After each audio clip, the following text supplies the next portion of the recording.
Oh my. Welcome back, everybody. Welcome back to Phil's Recap and Review. This is The Last of Us, Season 2, Episode 5, Feel Her Love. I mean, really what this episode should have been called was, Where's Abby? Where's Abby? Where's Abby? Where's Abby? Where's Abby? Hey, where's Abby? I want to know where Abby is. That's what this episode should have been called. But no, it was called Feel Her Love. And this episode was... I mean, I won't mince words right off the bat, and I mean, obviously, we'll see how Joe Dirtylocks feels when he gets here a little bit later, my co-host, who will be joining us a little bit later tonight. But hi, everybody, welcome. But I gotta say right off the bat, this was maybe my favorite episode of The Last of Us. This was really a lot of fun. This kind of had me invested the whole time, and I'm curious to expand a little bit more on why. I don't know if it was the spore stuff that kind of seemed a little bit more interesting, and it made me even more sort of be like, why wouldn't they have done this from the beginning? Because this was really kind of cool and really created a lot of interesting tension. So I just need to ask, because I've got a couple of comments and stuff about the audio. Hopefully I'm louder right now, and if I'm too loud and feedbacking or you guys have trouble hearing me, just let me know. But I think I figured out the volume thing, and I'm blasting. I'm probably too loud now. Let me turn down a little bit there. But whatever. Okay, so did you know you can put trailers in the countdown? Really? You can. Interesting. I don't do it that way, but I should play with that as well. And but I did put a trailer out there tonight for the Shit Buddy song, just to kind of, remind you guys, because we were talking about it last week. But Steven, that's the important question. Where's Abby? Hey, have you seen Abby? Where's that girl, Abby? Hey, Abby. No, we don't know where Abby is. Where the fuck is Abby? But I thought this was kind of a fun episode. This was an intense episode. We saw a different side. We saw some character growth or some situations with Ellie that I actually really did enjoy. It showed how dark she can go, how intense she can go. I actually felt like they were aware of the dangers in Seattle when they were going on. There was a couple of moments that we can, pick apart and snuff all an opera gets.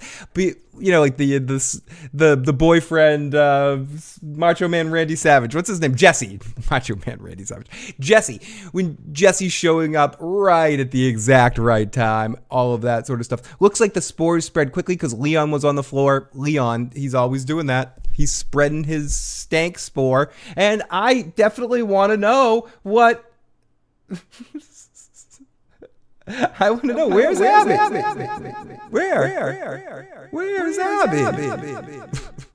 And I don't know. I'm sure Joe will be all up in my business about reasons why. But I'm looking forward to unpacking this episode a little bit. I thought this episode created actual tension and emotion in me. I felt things. I didn't know I could feel. Like revenge-ish. I thought it was pretty cool. Yes, Steve. That's his name.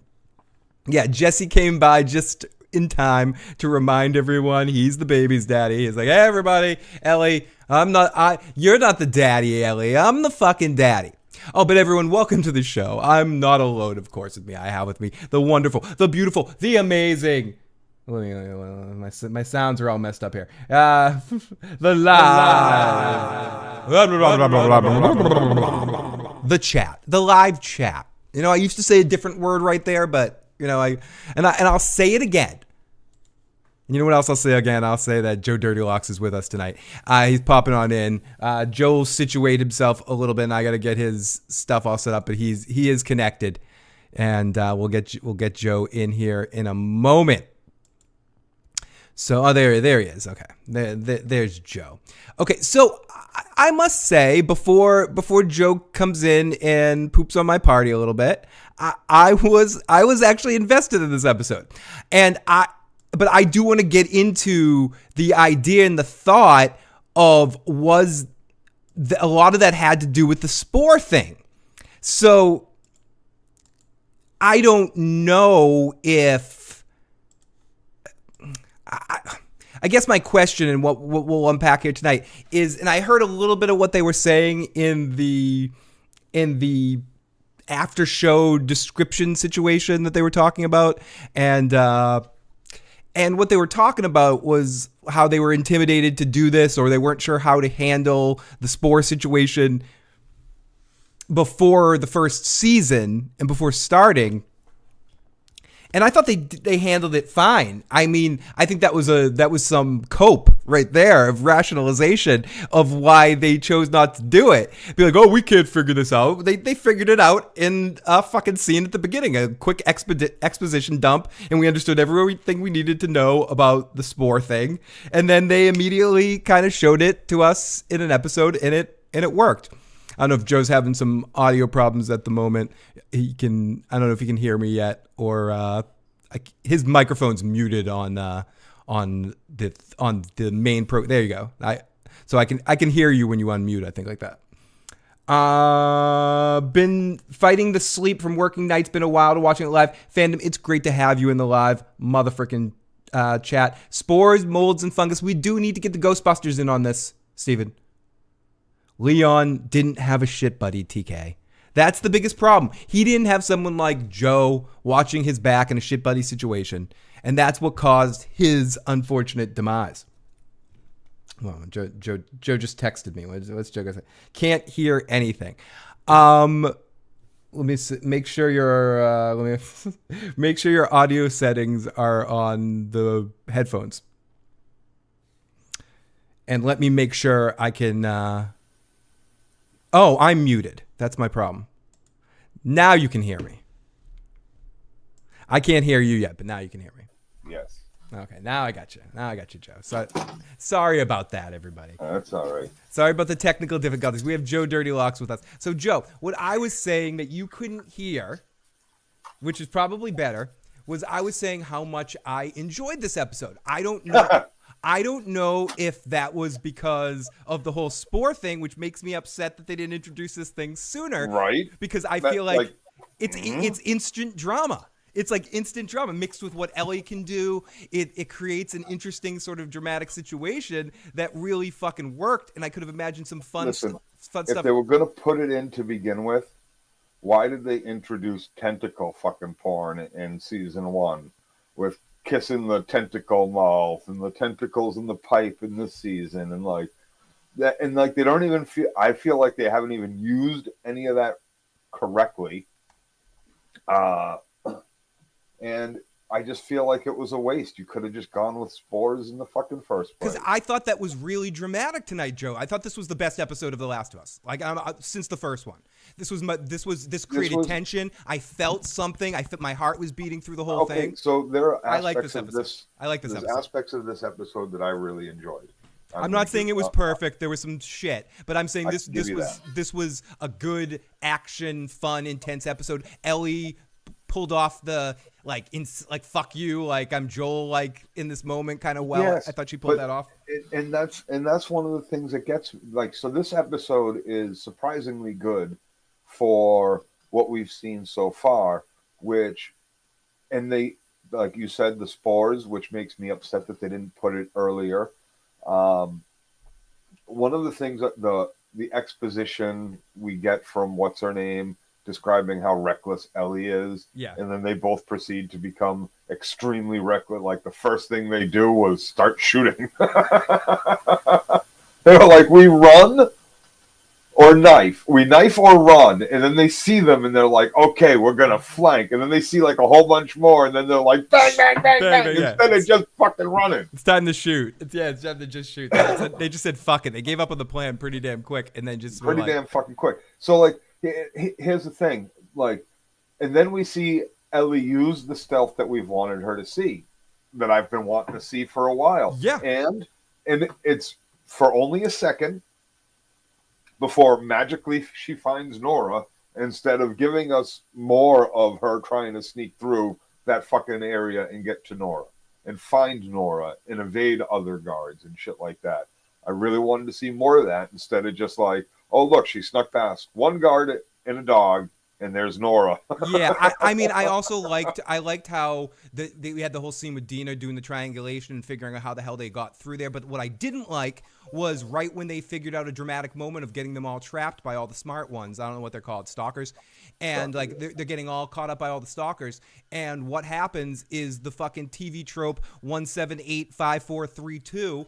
The character shows up at the exact right time that's been following them in secret and finds them. And then when you ask, how did you find the theater? Oh, found the thing. Well, how'd you find? Yeah. The magic. Yeah, don't worry about that right now. Yeah, don't worry about that right now. That's you think I want to talk to you at all? Yeah, you think that, but really, that's to the audience. You really think that's important right now? Like, and of course, it's the male savior saving the two girls. Yeah, and it's the daddy showing up and just solving the situation. I would have liked it better if it was Tommy. I don't know what it is in the game. So in the game, instead of her like triangulating this shit about where they are at the hospital and trying to find the hospital and shit, right? It's actually they hear the chatter about a lone fucking shooter kicking ass and killing a whole bunch of them, and you're both like, sounds like fucking Tommy, and you go try to find him. Like, I don't understand, like this. I keep saying it. The changes they make to the game feel like they were forced by Manzin, accepted by other Druckmann, and they haven't been for the better. This whole narrative of, and I've read it in 100 fucking articles, every single one of them praising this fucking show. And the one article that I read recently that was like, I'm really upset with this season, that it wasn't my feeling last season, but I think they get it right and the changes are worth it. And that's bullshit. You did not need to change what was a perfect story. I resubmit that if you change the video game story, you alienate a good portion of video game players who want the story they fucking know. And as far as TV viewers go, they don't know what they've missed, and they get this instead. So it's a 50-50 rather than going with what worked and what was so fucking amazing in the first place. You put in all these silly, stupid fucking TV tropes because, hey, it's TV. You cannot call, like, the morning sickness TV trope prestige TV shit. I mean, it ended up happening. You cannot call the male savior coming out to save the two helpless girls in the last minute, showing how fucking capable they are and letting them kill the fucking stalkers and letting them show us that they have every right to be here in Seattle. Like Ellie could have beaten them. Ellie could have beaten them with like nutrition because she just could have just been bit over and over again, and then slowly but sure they could have like outsmarted them in that way, outsmarted the stalkers. Yeah, there could have been an. You may not get infected, but it fucking hurts. Dude. Yeah, it does. I mean, but she's just you can actually get infected with other shit. And she's like, "Whoa, I wasn't even bit." Okay, one thing that pissed me off, Joe, it didn't piss me off, but like, and I mentioned this a little bit before you got on, is on the and I blame Dan and Dave for this shit because I have to watch this shit while I'm setting up, and I just keep the TV on where it gives me like the directors and the writers immediate description. I'm sure they were all blowing each other about how good this fucking episode was. How proud they were that they made these two fucking superhero women need to be Joe, saved by yet another man. Different subject. But what actually they were talking about, which they are licking each other's labias and sucking each other's dicks for the next episode. The episode 6 is their one that they're doing that for. What they were doing. If you manage to suffer the first 5, you'll get one really good episode. That's what they're saying for next. That's what they're saying for next week. But what they were saying in the description, Joe, about the spore thing. They were saying, yeah, we had this big, huge discussion, and it was the consensus in the room that the spores weren't right for TV in season 1, and we were intimidated about doing that. That wasn't the consensus in the room. That was Manzin saying, we can't do it. It's going to be too expensive to add all the little fucking floaties or whatever the fuck we want to do. How are people going to see it? It doesn't work for TV, Druckmann. And Druckmann's sitting there going, okay, well, it's HBO, and I just want to really make this fucking show. Woo! My foray into fucking television instead of being stuck in a video game fucking desk.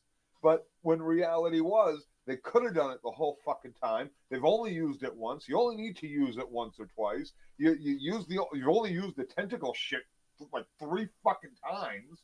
Like, come on. What the fuck? Let's go in the live chat for a second. Jesus You Christ. not only think your audience is stupid for what you show them, but you think they're fucking stupid the way you talk to them too about your own fucking work. They were like, so we were trying to figure out if we should bring the spores in or not, and we decided that if we're gonna do it, we're gonna do it in a blah blah blah. Like, and I'm just listening to this going, you should have just brought him in from the first season. Just brought him in the first place. If it was still being talked about, then why did you? Then it was a choice. Happy with the decision, right? Then it was a choice. Someone in that boardroom to go back to what Tony was saying. Listen, Bob. I don't think we should do the spores because I don't think people will get it. Get masks on Pedro, or whatever. Another mask on Pedro. Big deal for a scene or two to walk through a building. I know, it's fucking stupid, right? It's not like the opposite with the last show he was on, where it was on all the time, except for once a season. He'd show his face like bullshit. like Freddy, like Jason in a Nightmare on Elm Street. I just fucked that up. Jason in a Friday the 13th movie. He'll show his face once every movie to show what the makeup artist did. Okay, so everyone, I thought it was going to be Tommy. Quasimodo predicted said we got Steven, we got Sonic your boy, we got John Haymaker, we got Jackie C, we got Phantom D, motherfucking saying, we got Mark A. Houston, who's never rushing the process in the live chat. We got Zach. Great to see you guys. Yeah, they found and body tortured by Tommy and they neutered him. She killed 17 stalkers. She was an interior decorator. Good one, John Haymaker. I have no idea what happened in this episode, but I'm here for the recap. I hurt my back, so it's going to be an interesting recap. It feels like Charlie and the Chocolate Factory reboot. Some cool, says Blue Steel. This is a good comment. It feels like the Charlie and the Chocolate Factory reboot. Some cool additions, but unnecessary changes that are worse than the original game.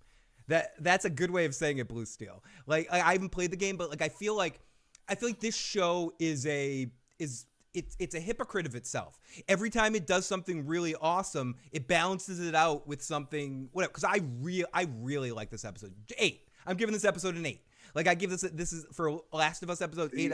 I'm not as high as you, but this is the best episode of the season, so it does get a 7. Okay, so you agree that this is the best episode of the season, though, right? So far, this is the best episode of the season for a lot of reasons. But however, I really have to say there's a lot of reasons why it's not as good as it should be. And we'll unpack and then all of highlights how poorly they've done the rest of the last season and a half. Like, when you do it this good, it highlights how bad it's been done. And I'm telling you, this isn't that good. Yeah. It's just better than the rest. You've been eating shit sandwiches the whole time. It's nice to wash it down with a cup of diarrhea, I guess. No, you're getting a Ritz cracker. It's like, let's go. You're getting the Ritz. Okay. No, man, Ritz cracker gonna make that shit sticky or worse. Oh no, yeah, that's gonna make it harder to go down. You're right about that, Joey. When you're right, and you're always right. Okay, Studio 11 live. Excuse me, we got Uncle D in the live chat. Hey, Phil. Hey, motherfucking chat. I'm catching up on season 2. Joe is right. I was a game player and missed that original story in both seasons.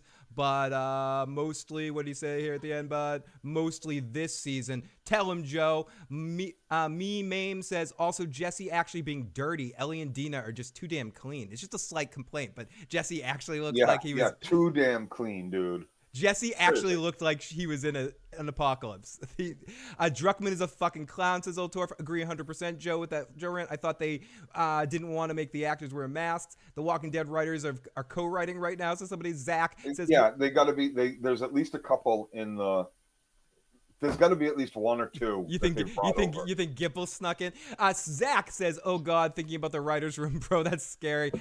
Steven says they didn't want to cover Pedro's handsome face. We got Tony Pajamas. Tony Pajamas in the live Sonic, chat. you are absolutely right. That fucking basement was absolutely incredibly hard to get through. This part of the game was really fucking fun. Right, this is when the game starts to get difficult, correct, Joe? But dude, even the whistlers in the park were difficult. I can't even whistle anymore. They'd fucking have me off the front line. I used to be able to whistle really good. Really loud and annoyingly, actually. I can still kind of do no, that. Don't do it. Because of the Bell's palsy. No, I'm not going to do it. Don't make me mute you. Because of the Bell's palsy, I can't whistle normally without my fingers. It's gotten a lot better, though. Like, I hardly notice it now. Oh, there you go. That's good. There, yeah, it came out right there. That was your Bell's palsy right there. That was my Tourette's, probably. Yeah, something. I don't know what the fuck it was. But it's perfect for a podcast. Sam B says, every time we saw a bloater, we should have seen some damn spores. Me Mame says, I like the scar scene so far. I thought the scar scenes were also done well. They finally made those people intimidating. But they're all over the place with those guys. Like, do they want us to feel intimidated by them, or are we supposed to think everyone in Seattle's just batshit crazy? Like that the whole thing is just batshit crazy. I'm confused a little bit. Seattle is batshit crazy, dude. Right, that's what I'm supposed to think, right? Like, Seattle's just batshit crazy, right? Seattle is batshit crazy in the game.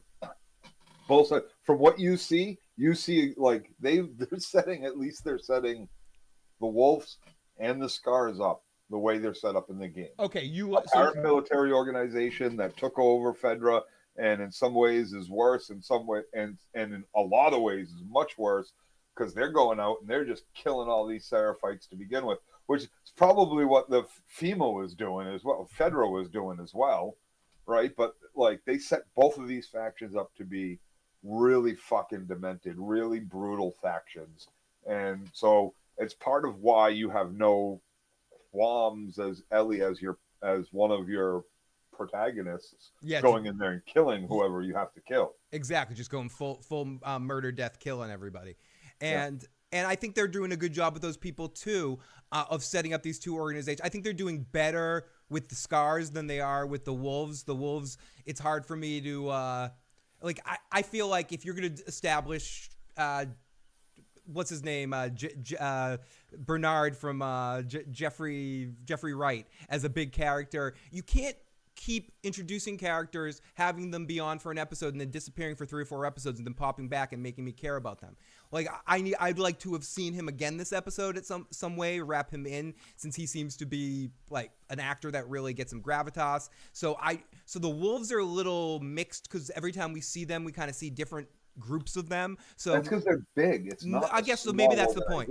Fair, Joe. Maybe that's the point. Maybe the point is supposed to be that where's Abby? It's hard because we don't know where Abby is. Like, here's the deal. Jackson is like a town, and they have people doing all sorts of things in this town. They have people working as guards, and people working on patrol, and people working together as a town and as a community. Instead, what we have in Seattle is we have a community that might be, we haven't seen, but that might be like Jackson in some ways with one of these two factions. But all we've seen from them is a military camp and a cultist camp. But in the game, when it gets further into it, you see that there is just as many Seraphites maybe as there are people in Jackson, and there are just as many Wolves as there are people in Jackson. Right. And like, these are big number people. Is that forest their Sherwood Forest? Is that like it's a park on the outskirts or inside of town, like maybe a redwood park or like a botanical garden or some shit. And you have to it's the edge of the territory. It's the boundary marker. There's a big gate, a big fence. Like if you've been to the Bronx botanical garden, you know that it's a lot of acres, there's a lot of trees, a lot of woods, there's a couple of buildings in there, but around the whole fucking thing, there's a big wall and a big fence. I imagine some other botanical gardens are probably the same way in big cities. And if that's the case, this is a huge garden. I mean, you have a narrow path that you're going through and a small section of it, really, for this part of the game, because it's, playthrough to get to more story. Which is kind of what they skip over here. It's a little different too. Like in the game, you hear people saying it's Tommy they find or something. It's a little hazy. Again, it's been a few years since I've played it, but it's great parts in the game. Big factions at play. This in episode 2 were good, says Samuel. Ramon says we should have gotten more Isaac this episode. We know he's not going to be in episode 6, and 7 is the finale. Yeah, episode 6, as they set up at the end of this episode, seems like it's going to be a flashback episode of Pedro and a Ellie and Joel episode, bottle episode, is what's We're going to gonna be next get week. more of that song that we hear her play a bar of. And why she walked away from yet another bunch of jam equipment everywhere. Fortunately, there's another rock band playing in that theater. There's like another drum set and all that stuff. Yeah. Didn't have Dina to bang on the drums, but Ellie played. But yeah, it seems like, and that was interesting. I actually like how they did the Quantum Leap ending, where we actually wake up in the next episode before the next episode starts. I like that sort of crossoverness. It makes it more fun on a rewatch, just from a television standpoint, to kind of wake up in the next episode where I assume we're going to start next week, and it'll be good to see Pedro back on our screen. But to the point though, that means we only have one more episode of progressing story before another year break. Here's the thing. This was your action episode. That next episode is going to be dialogue heavy. Yeah, they said I've already read that. It's going to be listen. emotional. I'm telling you, I'm gonna spoilers. You're gonna cry. No, it's a fucking flashback episode. It's going to be light spoilers. Light spoilers. Don't kill people, Joe. Don't do it, Joe. It's just gonna, for what it is going to be in my mind. It's going to be. You're not going to feel like, oh my. It's either going to be a really long wait or a really long wait for the next episode, because it's the end of the season. It's going to be. Right. It's not going to be fucking flash and bang as far as. And then we're going to get into the season finale, when I assume. Wait, this was 5, the 7 or 6? No, next week is 6, which is the flashback episode. Then we have one more episode of like new stuff, which I assume will be Abby figuring out her friend's dead, and that we finally see Abby in episode 7. I'm assuming, right? We got to see her eventually. Well, I mean, Joe, where's Abby? Where's Abby? I mean, we have to see her again, don't we? Before the end of this season, or do we just not see her till next year? I assume we'll see her in 7, and we'll catch back up Dina and Jesse. That'll be Dina and Jesse will find out more about what Ellie will lie about it, and they'll go back looking for more people or decide to continue. We'll meet up with Tommy, and then we'll figure out where things go from there, and then we'll catch up with Abby, or they'll bump into Abby, and then cut the season, and then the beginning of next season starts with Abby stories leading up to the point where she bumps into Ellie. I'm assuming that's what they're gonna do. What they're gonna do, what they did in the game, what they're gonna do, like you. No, I got spoilers. I know you got. Let's do it. Let's say that we're gonna do a spoiler stream the week after the finale.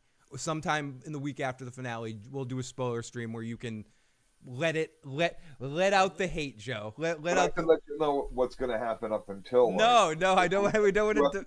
No, what I can see you're itching at the bit, chopping at the bit, but no. Listen, we're going prehistoric and we're going into the future. Monty G, thank you, Monty G. Prehistoric and space. I'm excited about Peacemaker's return. Okay, I'll see you next week. I think Joe's very excited for Peacemaker's return too, and I'm excited for it too. It's a good show. I didn't watch the preview.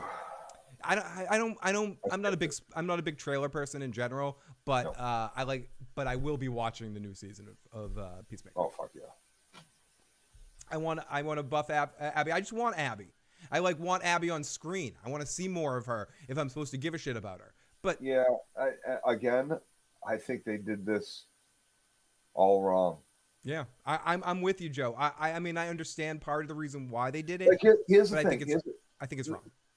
Here's the thing. One of the shows over the last one of the shows in particular over the last 2 years that a lot of people have talked about that they have said is unbelievably good, right? Is Fargo. Wrong? Yeah, right? People like Fargo. And one of the things they did well about Fargo was that it was a new story, new characters, new everything every season. Tied it all in at the end, sure, but like new stories, new characters, new developments. Right? White Lotus is like that too, as well. And that's another big hit. Now, I don't understand the reluctance for them to have sat down in this fucking writer's room and given us almost a full season of just Abby shit. And culminated it, penultimate fucking Joel getting killed. Like, let people sit on their fucking hands for 4 episodes waiting for their precious Joel and waiting for their precious Ellie, and give us a protagonist in Abby Yeah. before you make that switch. It works in all these other shows. This is supposed to be a show that is cutting edge prestige, and they're giving us again pedestrian. I love how you use that as a weapon. The prestige. Fine, I'm taking your prestige. I'm stabbing you with it.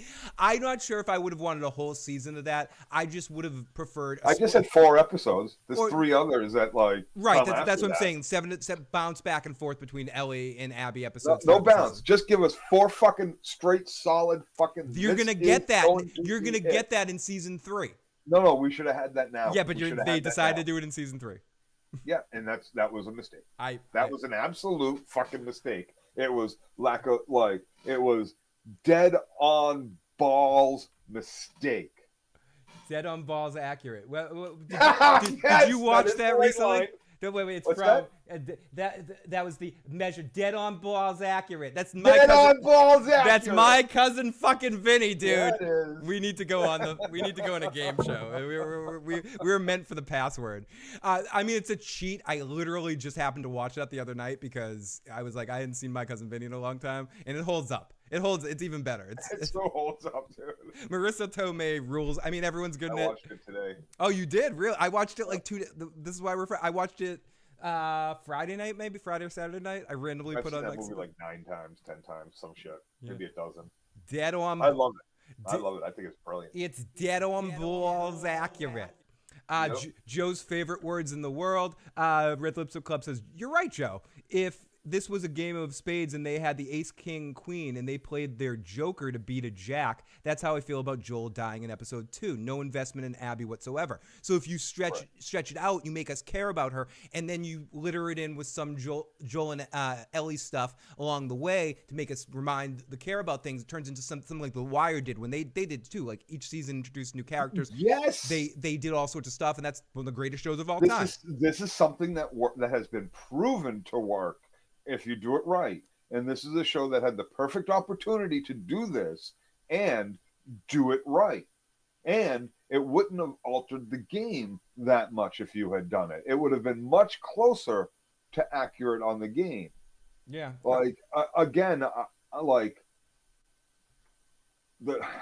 Going into this season, I had thought what they were going to do was just split throughout the episodes. Almost do old school TV where you have it like an episode, half the episode is dedicated to Abby stuff, half is maybe have one episode that's a full Ellie, maybe one episode that's a full Abby, but kind of have a split narrative throughout the season. I don't know if that would have worked, but that's how I thought going in they were going to do it. I did not on my bingo card. And again, I'll decide if it works at the end of all of it, but I did not have my bingo card that they were going to not have Abby in the whole entire season and then have her be the main protagonist in season 3. But I don't know about that. I don't even know if they're going to do that. Maybe they're just going to keep her a villain the whole show, and she's just going to be. They're never actually going to make her a protagonist in the show because it's a different thing. Yeah, I mean, I just feel like there's a strong correlation here to like when you watch Game of Thrones early seasons. You're specifying early season. That means you're talking about good TV, right? Yep. And part of what made that so good. What's funny about Game of Thrones? Oh, sorry. No, go. I was just gonna say what's funny about Game of Thrones is you can use it in either description. You can say, yes. You can say, well, talk about Game of Thrones when you're talking about something shitty or something awesome. Anyways, continue, Joe. Sorry. Yep. So early seasons, one of the things that made this such a great television is the heavy hand George had in it with his guidance for D&D. And when that goes away, you see that show start slipping into television land instead of beyond television land, but yes. Instead of beyond, right? But like, and here's the thing: Druckmann is here to protect his work, but do you know what just flat? He's do you know what's happening to him, Joe? Or something, or starstruck, or the same whatever thing. It is. The same thing that happened to Kirkman in The Walking Dead, and which is why he had to do Invincible. Like he's like, I lost control of it, And he's like, it became not my thing, and I had no control, no say in it, and I just said yes to everything. When he went and did Invincible, and whatever you want to say about it, like, he's doing the show, he's doing a representation of the comic, and he's not. They're like, you can't do this, and he's like, fuck that. Watch that third season. They're not holding back on anything on that show, and it's going out there, and so maybe Druckmann is getting caught up with the whole. You know, like you said, he's like, I'm doing a show, I'm in the Hollywood thing, I have to say yes to everything. I have to say yes really to no do. spores. I really do. This is the guy we gave you. HBO says, this is the guy we gave you. He is your showrunner. He is the boss. If he says a change gets made, you listen, you offer your dismay, or it's good, but ultimately you don't have that final decision, because you make video games, Druckmann. You don't make television. We make television, and we will tell you how this television show gets made. Joe, let's go into the live chat for a second here. We got Zach. We got Red Lipstick Club in the live chat. Thank you, everyone that's watching right now. If you haven't already, make sure you hit that like button. Help this get out. Share it out to people. Tell everyone to come on in the live chat and have some fun. Jackie C, I love My Cousin Vinny too. It's one of the best. It's one of the rare examples where you get an Oscar winner in a comedy too. Where oh God, she first. She deserves. What is it? It's one of the only. Like, I can't think of many. Did Dustin Hoffman win it for Tootsie or something? Like there's maybe some other ones. Like I'm not sure. Did Forrest Gump? I guess Gump is a comedy. Like eventually, but that one came first. Like they did. It's rare that a comedian will win an award. The two Utes. You're right. Two Utes. What the hell is a Utes? I don't know what the fuck a Utes. The world is full of shit, and Rick Grimes is the only man that can lead us through this shit. To Sonic, your boy. Very terrible writing choices for the show, introducing her, and then nothing after the golf scene. And make sure Jackie C shared it in there. Make sure you check out Anna's channel in the live chat. Dustin Hoffman is a forgotten about genius talent, even in movies like Hook that I know aren't well received. He's so good as Captain Hook. He's the best, one of the best versions of Death of a Salesman. If you've never seen his movie version of it, I highly check out. Malkovich is in that too, playing one of the sons. Very good.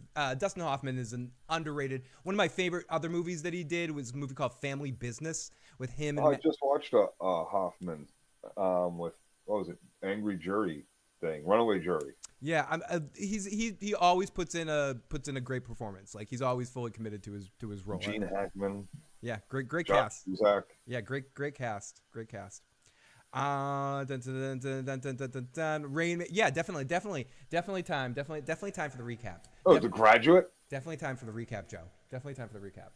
So, let's not waste any more time. Let's get into this episode, Joe, because there's a lot to talk about. Mrs. Robinson. And I wanna get into talking about this. So, if you haven't already, like I said, hit that like button, put it up. Let's get into this. It's time for some Rufio situations. Oh, if you haven't already with the Rufio thing, he did an interview recently where he's talking about Dustin Hoffman in a good way. He's like, Dustin Hoffman was an awesome dude, but like how he got into character and like with all the Lost Boys and stuff like that, and like bit him or something like that. But in like a fun, like they really got into it. But anyways, that dude's funny. I've heard him do a lot of interviews, the Rufio kid. But I like Hook too. Hook gets a lot of shit, but do you know what I really like, Joe? I like the recap!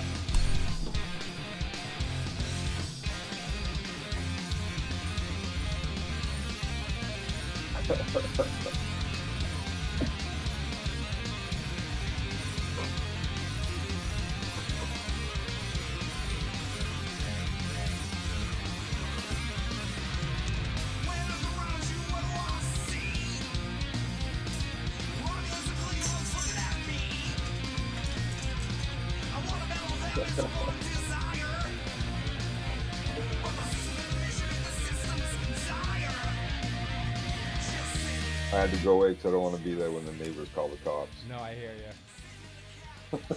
It's gonna happen one of these days, Joe. And yeah. Oh my goodness. Going full punk rock. What was the name of the HBO series with Dustin Hoffman that died in the first? He had an HBO series? That shows how it must have died really quick, because I don't even remember it. I didn't remember Dustin Hoffman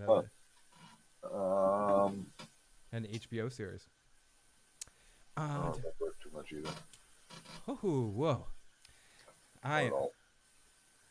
Ooh, All right, so the recap. How does Yeah, the episode start? it's gonna be a tough. It gets tougher and tougher to do the recap the hotter it gets, Joe. In the summertime, it's near impossible to do the recap. It gets hot in here. Yeah, Okay. flat roof. No doggos tonight, Jackie C, unfortunately. But we do open up in a woman talking and walking. It looks like a cop or soldier person that's walking in. Looks like it's an investigation of some sort. It's like temporal investigations on Deep Space Nine at the beginning of the Pale Moonlight episode. It's someone's investigating some shit. She looks shook. Everyone comes behind her. It's a big situation. Then we go in an office and there's this other person, like a subordinate, that's just sitting there, smoking a cigarette, freaking out with a horrible look on her face, like she's been through hell in a handbasket, Joe. And the other woman walks in. She's like, I'm investigating you. And then this other woman goes, I lost my son. My son died. And she basically tells a story. Like, we can talk about it beat for beat, but she tells a story. Yes. For what it's worth, I love the way the woman tells the story, and I love the way she's not super fucking like. I sent Leon because Leon was my best. Yep. Exactly what he was being sent into. She knows exactly what they do. She's upset and she's hurt and she's a little shaken, but like, dude, your son was a fucking soldier and you were his commander. You shouldn't be super pissed or angry or beyond like calm like you are. No, and I like that. And I also applaud that the way the situation was handled with both actors in both moments. I thought was done just really well. For that reason too, it was understated in the best possible way. The tension. I might yada what happens in the scene just because it's like I'm dialoguing exposition that's just introducing us to the spores. But I thought it was done, and this kind of is my point that I was saying in the beginning. This was done so seamless as a quick exposition dump. I think Joe and I don't inherently hate exposition dumps. It's how they do it. If they do it in an interesting way in a well-acted scene that kind of introduces something like this that's hard to introduce without something like this, and the way they did it just worked. They could have put, and this is my fucking problem with it, Joe. After episode 1, they could have put this scene anywhere. They could have done this scene with Fedra. They could have done these scenes with the Fireflies. They could have done this scene with any organization of any group of people that they wanted to do. They want to introduce a moment like this anytime. Easy. And this scene was one of the best scenes of the series so far because it just worked. And I can't explain why it worked. It was the actors' performances. It was like that episode of The Walking Dead when the two characters got trapped in Kansas City. Yeah, it's just some episodes just work. This scene really worked. The actors pulled it off. The emotion was there. It explained to us very simply what the spores were and how it worked without making us feel like fucking morons. And you're telling me you couldn't have done this? Like whatever genius in the writers room said, hey, I got an idea. Let's do this. Let that guy be the showrunner because that guy gets it. You know what I mean, Joe? Like, whatever. And I'm sorry, but that's okay. I don't know why it's not in the vents or we would have all been killed. Yeah. Like, it is in the vents, and it's only a matter of time until it gets through any of the 1 million cracks or, like, eats through the fucking ceiling because, fungus. Yes. Yeah, and fungus will win in the end. Sonic, your boy, I would love to be HBO's new description guy. That's the job that I was meant for. I want to be their guy that sits in the room and screams at everybody for writing horrible shit. Okay, so seriously, I know that job fucking exists. That's the boss, isn't that the boss? But yes and no. Because I don't want to write the shit. I just want to tell them when they're fucking wrong about shit. Joe, I Studio 11, Uncle D, you're not breaking up shit right now, buddy. You're actually answering it, and I remember it now. Sorry for breaking up the recap, but Luck was the HBO series by David Milch, starring Dustin Hoffman. Wasn't he like a gambler or something? Like I'm starting to remember that now. I did watch that series when it was on, and I remember generally liking it. I think it was a gambling show of some sort. Every show needs more Walter Goggins. Sonic, your boy. I like Walton Goggins, but he has his place. Every show does not need a Walton Goggins. but Walton Goggins has his place. Yeah. This show could use a Walton Goggins. Yeah, I mean, if he should, I know Joey Pants is showing up at some point. I don't know if at one point who he's playing. Joey Pants is fantastic. He's showing up sometime this season. He's in or Sense8. next season. He's in Sense8. Joey You like Pants is Joey Pants is Sense8, awesome. though. He's really awesome. You should watch. Maybe I will. Maybe I fucking will. Shut the fuck up. Shut your fucking mouth, motherfucker. Maybe I will. Maybe I'll just will. Fucking asshole. Okay, so who's not an asshole is Leon. Leon was the best. He was the best of it. I mean, there's not much else to say in this scene other than I appreciate that even at the end, the way it was topped off with I'm sorry about your son. Wouldn't that be hilarious, Bill? What was that? Tenactin ain't working. I sprayed the bloater with Tenactin and it fucking popped. It didn't work. It was awesome. It's not tough acting at all. John Madden lied to me. Glenn Carter says, Phil, please call them by their real names. Ellie is Buzz Lightyear and Dina is Dora the Explorer. And the show is called The Last Concerned of Us. I will try, Glenn Carter. I will absolutely try. But we're about to get to them. So, again, Joe, I thought this first scene was one of the best scenes of the episode and best scenes of the series in explaining what the spores are. And it pissed me the fuck off. And that's why I'm a dick. That's why, we'll never be mainstream successful. That's the reason. But beyond many other reasons why we won't be, is I can't help but be pissed off that scene was good because I feel like it should have happened sooner, and it was a scene. It should have happened last season. It should have happened instead of explaining tentacle shit to us. Yeah, that's okay. But so we suddenly fast forward into Dina, who's listening on the radio, making plans and writing, because Dina is like Captain America level, I guess no, she just has some military training. And Ellie gets the electricity back on, and natural gas baby. She's coming up with a plan to get to the hospital safe, like a line of sight. They banter about Ellie being dumb or not dumb and school oriented. Is all this shit dialogue from the game? Going back? Not really, no. Good, because it's bad. And I thought it was too. I thought we've already seen Ellie behave erratically throughout, and not like a fucking badass. Even the back and forth about her backstory. You never asked me about the first person I killed. It seemed forced. Yeah, it was a little. This whole section seemed I don't feel their chemistry. I don't feel their chemistry. I feel their chemistry, but it's a bit much. I did like her origin story, John Haymaker. I felt like it was felt forced. I love everything Dina. I'm not gonna lie. I think Dina kills it in every scene she's in. My problem is that it's too quippy.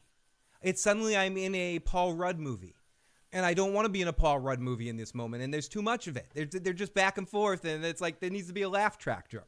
With like every comment that they're going back, like, hey, you're not school oriented. Ha ha ha ha ha. Are you gonna make me eat those words? Ha ha ha ha. Oh, let's call this one Rossi Happy Cheeks. Ha ha ha. I don't know. It's maybe for some, but like the quippiness works when it works, but I don't think you need to do it every moment and every point in their conversation just to be like, guys, they have chemistry. Let it sell itself on screen. I think they have chemistry when you let them just play it. But when you're forcing these like forced quippy let me let me bust your ass here. It doesn't work in some romantic comedies, and it doesn't work here. Like I'm not watching one. That's when it turns into a Lifetime movie for a second, or like Degrassi. I'm not on Degrassi. And that's where this show is not schizophrenic, up and down, whatever. It just doesn't. It turns it into a Buffy episode. Sometimes it's a Buffy. Oh yeah, you should go check out The Door because you're the one that can't get. You're the one that's immune and can't get hurt. Sometimes it's early seasons of Charmed, and sometimes it's a late seasons of Charmed. It bounces back and forth. It doesn't know what it is sometimes, and that's what's confusing about it. Because this episode in alone has some really awesome television, but the quippy back and forth, you need a protractor, oh, I'm not science, I'm not a smart fuck, oh, I'm gonna go over here and do this, happy ass streaks. That stuff just doesn't work for me because the actor, because it's too much. It takes away how serious it's supposed to be. Exactly, and it feels scripted. I think both actors are delivering the material fine, and it's not about like anyone. Blah, blah, blah, blah. It's just it feels like Saved by the Bell. I don't know, 90210. Like it's just not like whatever. Like and I'm talking about the dialogue, not the fact that they're being romantic and all that sort of shit. I'm just talking about the dialogue. So and then it bounces between that and a different kind of vibe. Someone says Ellie had more chemistry with Riley. Fast forward this show. Very true, Phil. I'm with you. Getting a little too cute with the writing and dialogue. Less is more with that stuff. Because they have it's like they wrote a million quips that are all funny. And instead of just picking a few to litter in the episodes when it needed, they're just like putting them in and like with the horseback riding scene when they're riding through and they just put like they're in the booth recording quips. Like, oh, we had a few more for you guys to record. Go back and forth a little bit.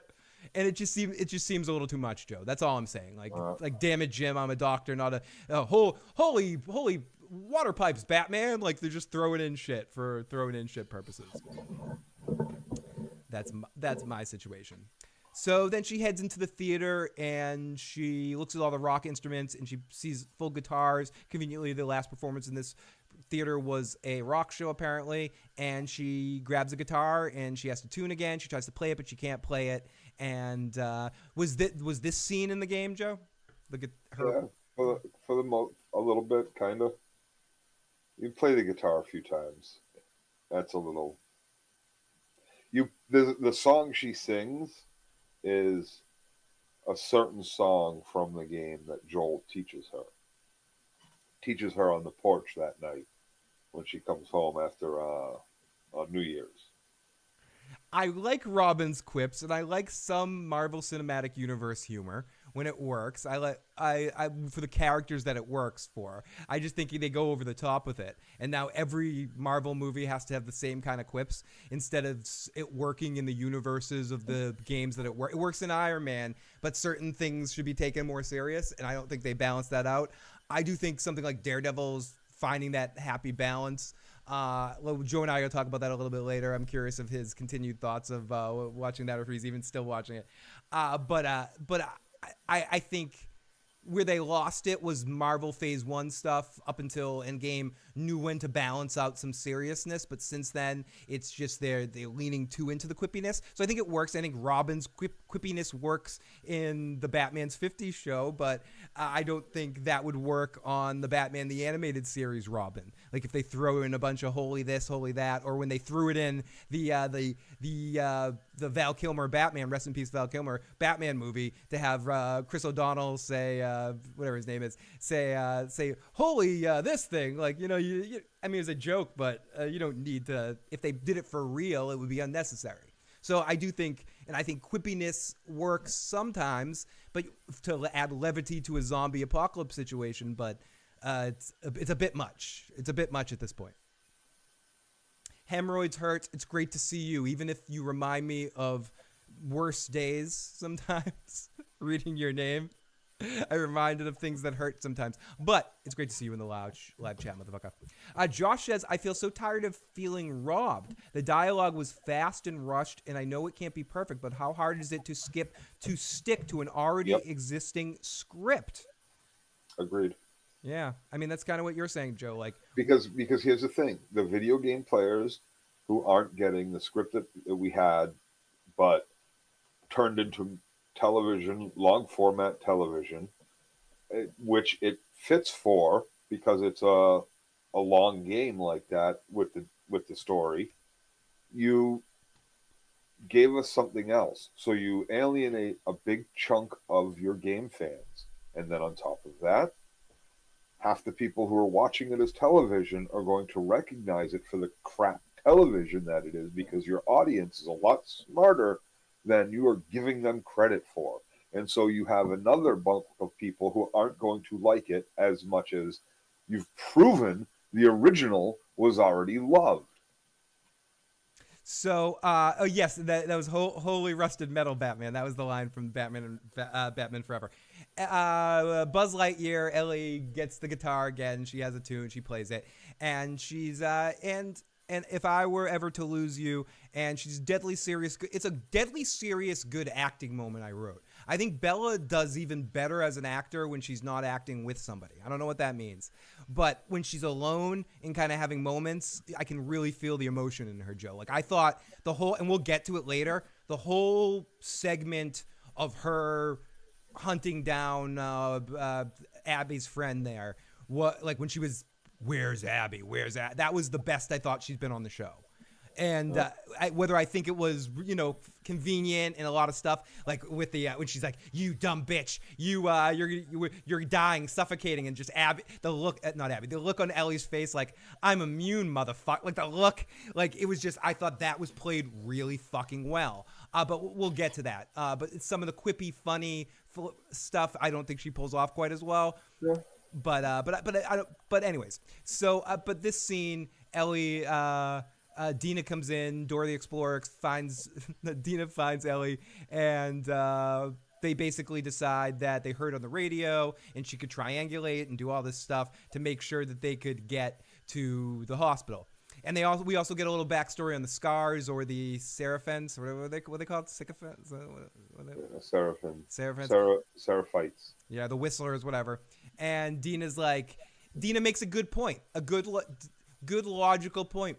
Yeah, they just talk like idiots on the radio because they're fighting like these Amish people that are never going to steal a radio. So why be careful on the radio? Because we're at war with like people that don't use technology. So I thought that was kind of a funny little. So I thought that was good writing, Yep. kind of moment right there. To explain it to us, Yes. because we can't figure that out.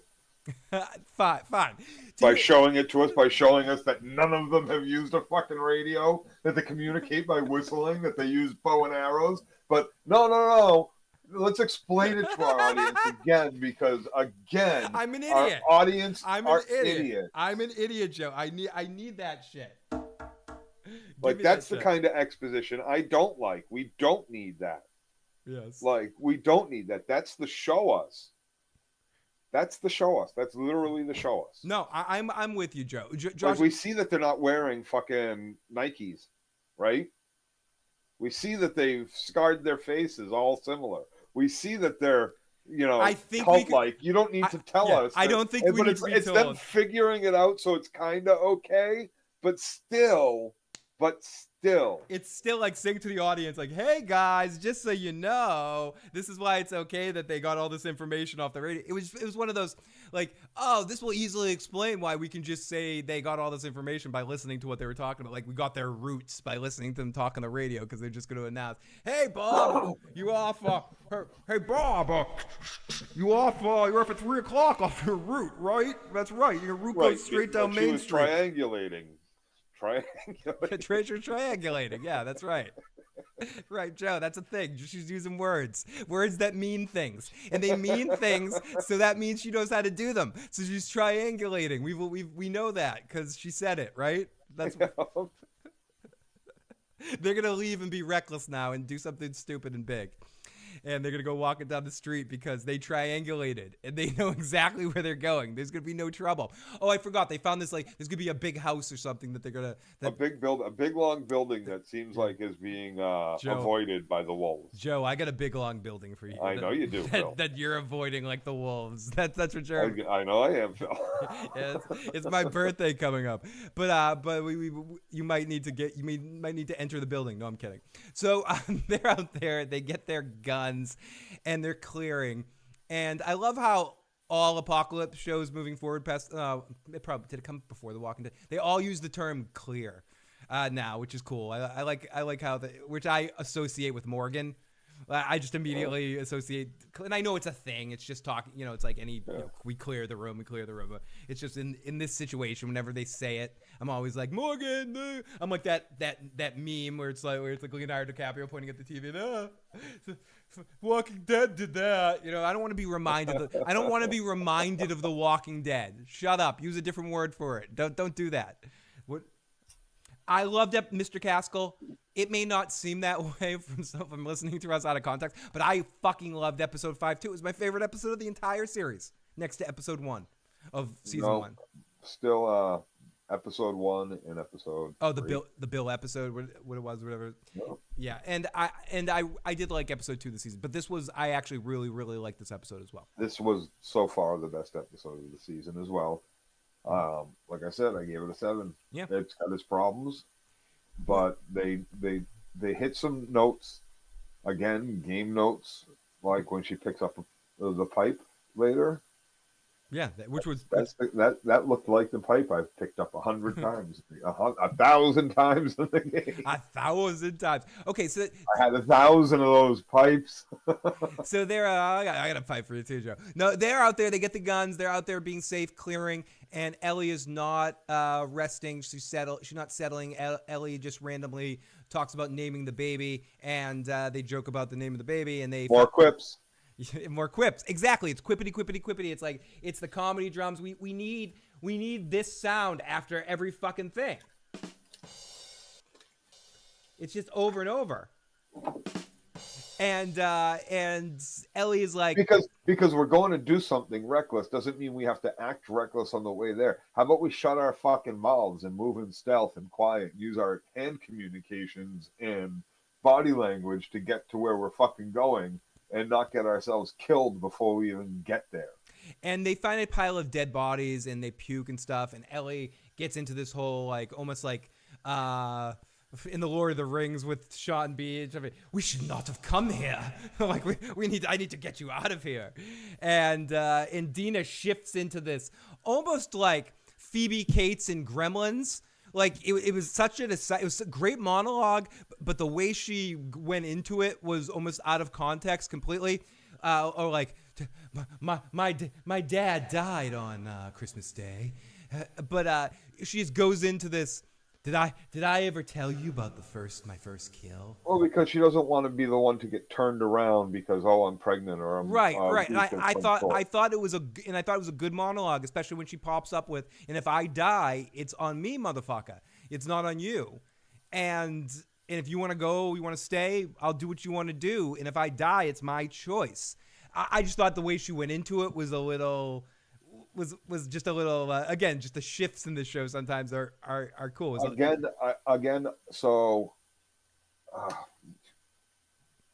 you want to spoil that's all well and nice, and it proves that she's there for the long haul. Yes, fair, absolutely.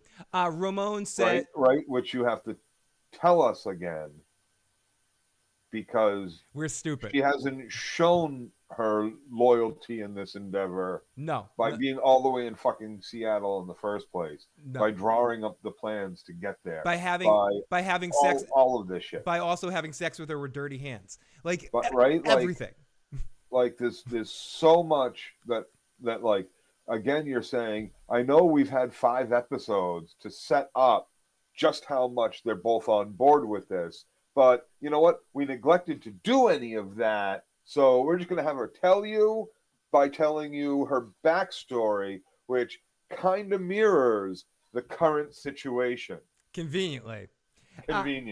Correct. It's funny how So to me, again, that doesn't all feel that good of storytelling, but yet still somehow this is the best episode of the season. Because the performance was so good. Like the actress gave a really good line read on this one.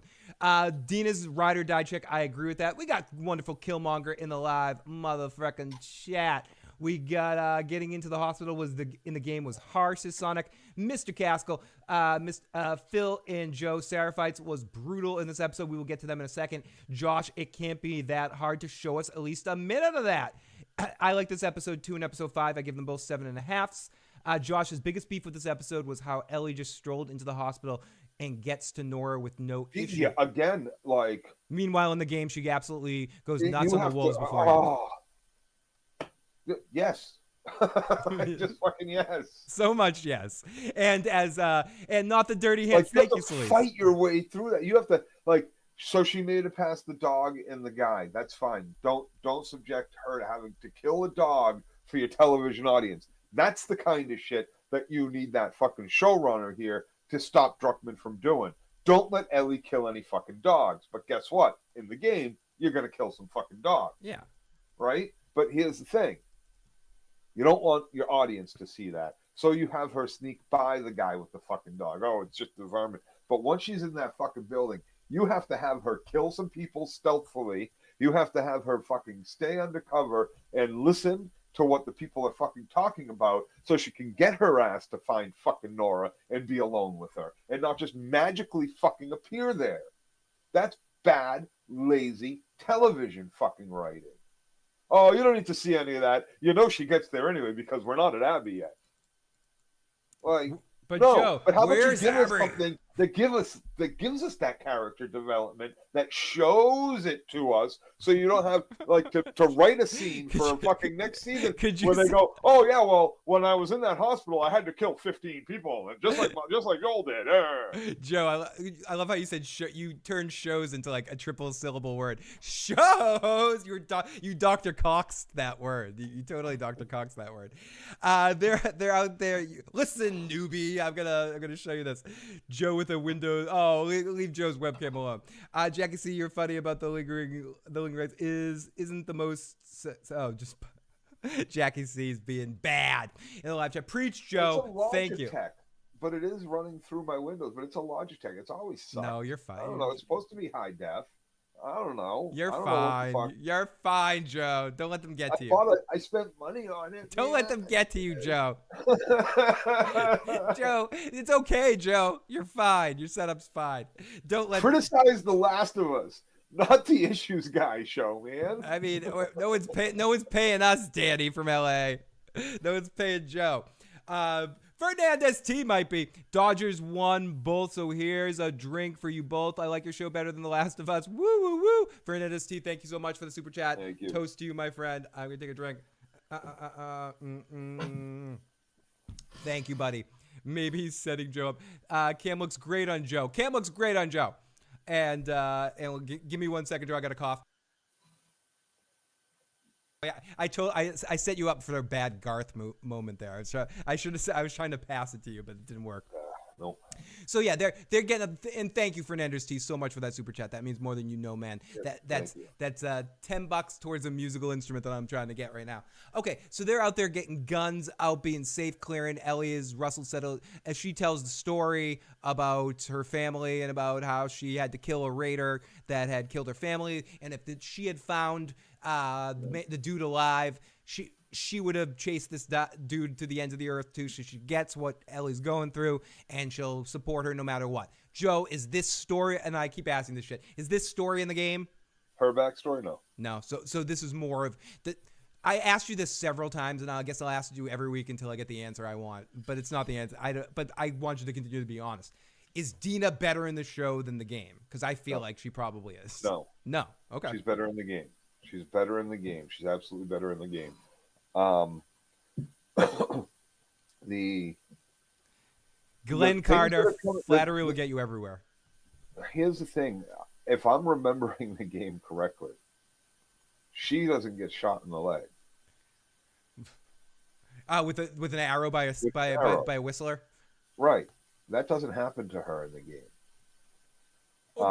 She's not there to see Joel's fucking brutal murder like that in the game. It's Tommy instead. So, and she falls in love with Ellie pre Joel murder and shit. Mm-hmm. All of these things are big changes to a character that was already written very well, and I don't think they're positive changes for female character arcs. Yeah. Okay. So I really don't. I feel like Tommy and Jesse showing up in that warehouse tonight. Yeah, and we'll get to that. That is that annoys me so much, Phil. You don't even understand. And no, I'm with you. It's all the about most brutal moment in this fucking episode in this season is that they get rescued by Jesse. And I totally understand that. It's TV trope 101. So let's continue on. So it's not just TV trope. It's movies. It's televisions. It goes along with so much bullshit that we don't need. Like, show us how capable and great these two fucking women are. Don't make them fucking like fall on their asses the first fucking real threat we see them have after her already getting bit once by one of these fuckers, previously in this season. Like, this is a moment to show us our girls are great. For me, it offends me more in the timing thing. I am sick of the fucking timing of the character showing up at the exact right time. But we'll get to that in a moment here. So just like earlier in the season with Joel showing up. Yeah, that last minute character, like when our main character has a gun to the head and the last minute character shows up with a boom, like right the thing. Like, I've seen that one so much. I've seen that more than you're sick of Anthony Hopkins being wise old man roles. Like, yep. I'm so sick of the last character showing up at the last minute situation thing. Okay, so let's continue in here. And Dina says, if you want to go back and I want to stay, everyone in the live chat, just keep it chill. I don't want to fucking worry about that shit. Joe and I are drunk out. We can't handle that. So keep the love in there. You can make jokes about the show. If you want to shit on something, shit on the show. Exactly. Shit on the show. Don't talk praise and show us why. Just do me a favor. Why I'm wrong for shitting on everyone do me a favor and don't shit on each other. Just shit on the show. So let's if you don't want to shit on the show, shit on us. Talk it up. Yeah. And maybe you'll change our minds. Exactly. Defend the show. But you can talk as much shit about the show as you want in the live chat. And I'm not going to talk shit about you for talking praise about the show. Yeah, let's just we're dumb hippies. Peace, love, and all that bullshit. Yeah. Okay, so the Dina, all that bullshit, all that fucking bullshit. So talk about me if you want. Yeah. That's what I'm saying. Attack us. We're dicks. We hate. Big time. Yeah, we suck, Joe. We're the worst. We're looking forward to be the grumpy old Muppet guys that everyone hates. Yeah. Like a few more. I mean, I'm already. Mortimer. I'm already half there, dude. Exactly. What's the other one? Oh yeah, give me my $1. Are we betting on we $2? Are we doing a $2 bet on the likeness? No, I'm not doing that bet. Red Lips of Cup. They're rushing in Jesse to save the rescue. Was supposed to. Are these two? Yeah, exactly. Red Lips of Cup. Backing up your point, Joe. Are these girls supposed to carry the show or not? Like, Jesse has to show up right there at the moment or not? Correct, red lipstick. And to me, that's one of the most insulting things that I've seen this show do. Is completely that is beyond annoying, frustrating, angering to me that they did that. Yeah, it really was. It is annoying, and we'll get to it in a second too. I also dislike the fact that it is what's her name that gets shot with Dina that gets shot with the fucking arrow, because spoilers for what's ahead. So I don't want to say why. What's you with the spoilers tonight? So you want me to say it? I'm going to say it. So if you don't want to hear it, it's only going to take a second, and you can come back when you see me. Push mute for 10, 30 seconds. So in the game, one of Jesse or Tommy, fucking Jesse gets killed. Tommy gets injured, and Dina takes Tommy back, and Ellie stays behind. So Dina saves fucking Tommy's life. Like, this is not cool. You can come back now. Okay. This is not cool that it's Dina that gets hurt because of that. It changes another fundamental thing. That's not fucking cool. It really isn't. Like fucking Red Lipstick said, these are our heroes. These are our protagonists. They do not need to be saved by a fucking man. They do not. That was what the first game was about, was Joel getting fucking Ellie across the country and them saving each other. But they do not need to be saved by a fucking man or two men right now, and they shouldn't have had to be in that fucking warehouse. They should have fucking fought their way through it and got the fuck out on their own. Or run into fucking Tommy and fucking Jesse in that building and save their fucking asses. This was egregiously fucking wrong. Druckmann should have had fucking balls again, unless he did this specifically. But I think someone in that fucking writer's room should have had fucking balls and stood up and said, no, let these fucking women be our fucking heroes. So they're at night. They're climbing. They're doing some patrols. They're cutting through the fence. They're heading in. They head inside. We get some positive light. They won't see us at the door. And then we got we get okay. This is I thought was smart. This is where we get into some decent stuff where Ellie is like, dude, you're not the one that's gonna go look out there and do the lookout stuff. I can't be infected, or I'm not, like, I'm immune. I should be the one that goes, like, checks the door or whatever. So she says it looks safe. We get some more comedy stuff. It looks safe, but empty, and can't handle it. Here we go. And oh, yeah, you're fine, Queenly. Welcome back. Welcome to the live stream. I appreciate it. But haunted and empty, but you can't handle it. No shooting, crazy, blah, blah, blah. Gunplay, the last resort. Heading in, walking down some spooky hallways. Dina stops, and they hear something, but they don't hear anything. They're surprised at what they don't hear. They don't hear anything. It's Nothing. too quiet. Nothing. What do you hear? Nothing. That's just it. I don't hear anything. It's almost a little too quiet. TV trope number 92. Yep. It's too quiet. It's a little too quiet, Joe. It's a little too quiet. It's a Ninja Turtles line. It's a little too Mikey, or it's a little too Donnie, or whatever the line.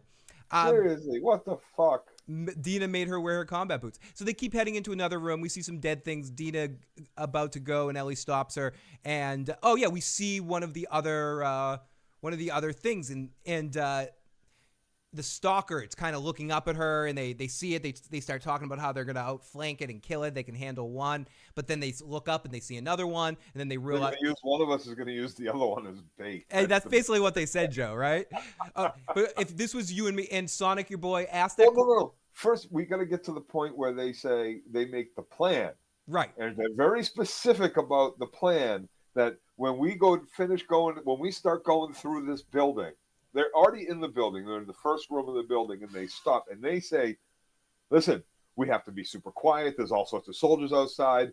And Ellie's like, yeah. Dina's like, no. That means no guns. You're a fucking whack job. You shoot fucking first all the fucking time, which is going to get everybody around you fucking killed. Me, in this instance, because I'm the only person around you, and I don't want to die. So if we see anything, if we can't kill it with knives, we fucking run.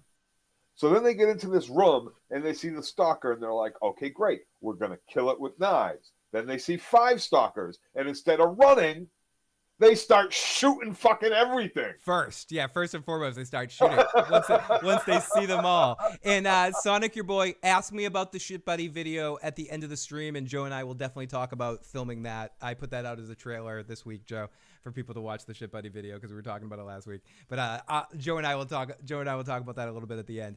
But you're so fucking right, Joe. And so they run into the cage thing. Ellie's like, I can get bit a lot, and we get an action scene with them shooting guns like fucking crazy and attracting all kind of attention, which ultimately does lead to the wolves showing up. But we'll get to that in a second. Dina's in a cage, and Ellie's getting fucked up. She's getting it's like that scene in History of the World. Rook takes queen. Pawn takes queen. Gang bang! And then they all just jump, like they're all jumping Ellie and like biting her. So how long do you think she can put up with that before she dies, Joe? Like where they're all just biting her like that? Well, they're not just biting her. They're hitting her. They're headbutting her. They're pulling at her. They're ripping at her. Like you see the body pieces on the floor as they're walking in there. And this is the scene coming up to the scene that we were talking about. Dina's in a cage. Literally, the timing is all happening. You don't just worry about the fungus infection, dude. These are human mouths biting you. Fair. Right? It's not, you don't often think about that. So, but Dina's in the cage, Joe, and Ellie's getting fucked up. And at the last second, Joe, the last moment when they're both, the cage is about to get ripped down, right as the fucking cage is about to be ripped the fuck down, right as Ellie's about to succumb to too many wounds of the infected grabbing at her and stuff like that. Who's coming in? Ba-dum, ba-bum, ba-bum. It is Prince Charming. You know, it's Lone Star. It's whoever. It's whoever you want. It's Luke Skywalker. And All Han your Solo. favorite male role model heroes. They're all to coming the in on a rescue. fucking horse, dude. On a To fucking save horse. the damsels in distress. Do you know what they said in the bonus thing about this episode? They go, and then when they looked at him in the brief moment, Ellie thought it might be Joel. Like it looked like Joel saving her. And then it's the Mandalorian saving Grogu. Yeah, they actually said that, Joe. Something to that effect. I'm paraphrasing, but it was something to that effect. Wow, that's fucking horrible. They're like, dude, suck your own fucking balls much. Dude, Jesus. they were licking labia and sucking balls all over the place. It was gobbling. It was mouth gobbling time. You know, it's like it's clobbering time. It was mouth gobbling time. This was ridiculously bad, horrible. One of the worst scenes in the series, in one of the best episodes of the series somehow, for so many reasons. And they're like, oh no, it's just great. It's wonderful. This was in like all these wonderful feelings come back. Joe, as much as I hate this as much as I hate when they make characters that should be, you know, really capable, like lose to people that are like first time, you know, like it works the other way too. It's not, but this is like these two characters are supposed to be our hero characters that can handle anything. They went from Wyoming to Seattle by themselves. They snuck into the city, and there's the moment and they find themselves in a situation where they're overwhelmed, and the only way that they get out of it is Lone Star comes and saves them. Yep. And beyond that, which is a valid point, Joe, and your rant is well validated. I will add for the third time, because the timing of it is TV trope 7,832 of the rules of acquisition. The character shows up at the exact fucking time. The life timing does not work that way. Like, oh, the cage is about to be ripped down. Thank God. Was Jesse just waiting for when it was going to be most dramatic to show up? Or he just happened to show up at the right time? Or they do it the other way, Phil. I got to go grab a drink. I'll be right back. They'll be like, look, here comes the main character. Oh, look, the danger. Here comes the main character. Oh, the danger's getting worse. Oh, here comes the main character. Oh, look, he was a week late. Like, they either do that or he's here on time. It's always when they show it back and forth like that, like they're being rushed to it, it's not going to happen most of the time. This time it happens because you don't see Jesse coming at all. So he gets there just in time. He magically finds them and tracks them into this place. Just, ridiculous. Tim, my good buddy Tim Gersh, whose mutual birthday is coming up in a couple of days on Saturday. Tim and I share a birthday in the live chat. Worf is in the drum room because I'm recording drums. I have to put him on the side to drape blankets of it for proper recording. But I had, just in case you showed up, I knew you might come, so I have this guy with me right here. So even though Worf's not in the background, Worf is still somewhere in the stream right now, buddy. He's just smaller. His Klingon pride has been hurt. He's a little smaller, but Worf is in the shot somewhere, buddies. Don't worry. I'm making sure, Tim. Don't worry. And of course, if you don't know, Tim is famous on our show as the one that records what everyone wants to tell Joe and I. And that is... Shut the fuck up, Joe. That's right. Everyone wants to tell Joe that. And everyone wants to say to Phil, you as well. Oh, no, that you're a shit buddy. Oh. Wrong song, right? There's too many songs on this show, Joe. You know my rules. If you want to be my shit buddy, you better fucking follow the shit buddy rules. You better. I'll watch your back. The walking fucking David's in the live chat. Oh, coast, space, ghost to ghost. That was a long shot. Good thing they left their plans all laid in the theater. Well, great. I forgive you. Thank you. Can I speak Klingon? Kerpla. I know a couple words. No. I always wanted to, find a great speech in Klingon about eating your souls and your children's children or something. If you gave me that's every line in Klingon, Joe. Right. Every line in Klingon's about eating someone's soul or killing them or dying in battle or some shit like that. Either that or something about flowers. Something about that's so random. Either that or something about flowers. One or the other would be very appropriate. How do you say Mother's Day in Klingon? Murder. Murder. MDK. Murder, death, kill. But yes, I am a Taurus. Tim and I are both Taurus. Tim and I's birthday are both on Saturday. Make sure you wish Tim a happy birthday in the live chat. And thank you, Tim. I didn't want to disappoint you with that. So let's continue in here. So what else can we say about this scene? As much as I hate when you have, like strong, this character, that shouldn't be able to do this thing suddenly have amazing skills in a movie. This one bothers me too, Joe, when main character comes to save at the exact right moment to jump on in there to save our characters. Yada, yada, yada, flowers and spores, yada, yada, yada. And made even worse because of circumstances. The wonderful Mandrell is in the live motherfucking chat. Great to see Mandrell. And Chris, has Phil and Joe ever talked about how they met? Maybe, but it's quick. Joe and I met on a basketball court. I beat Joe. And I destroyed him on a daily basis.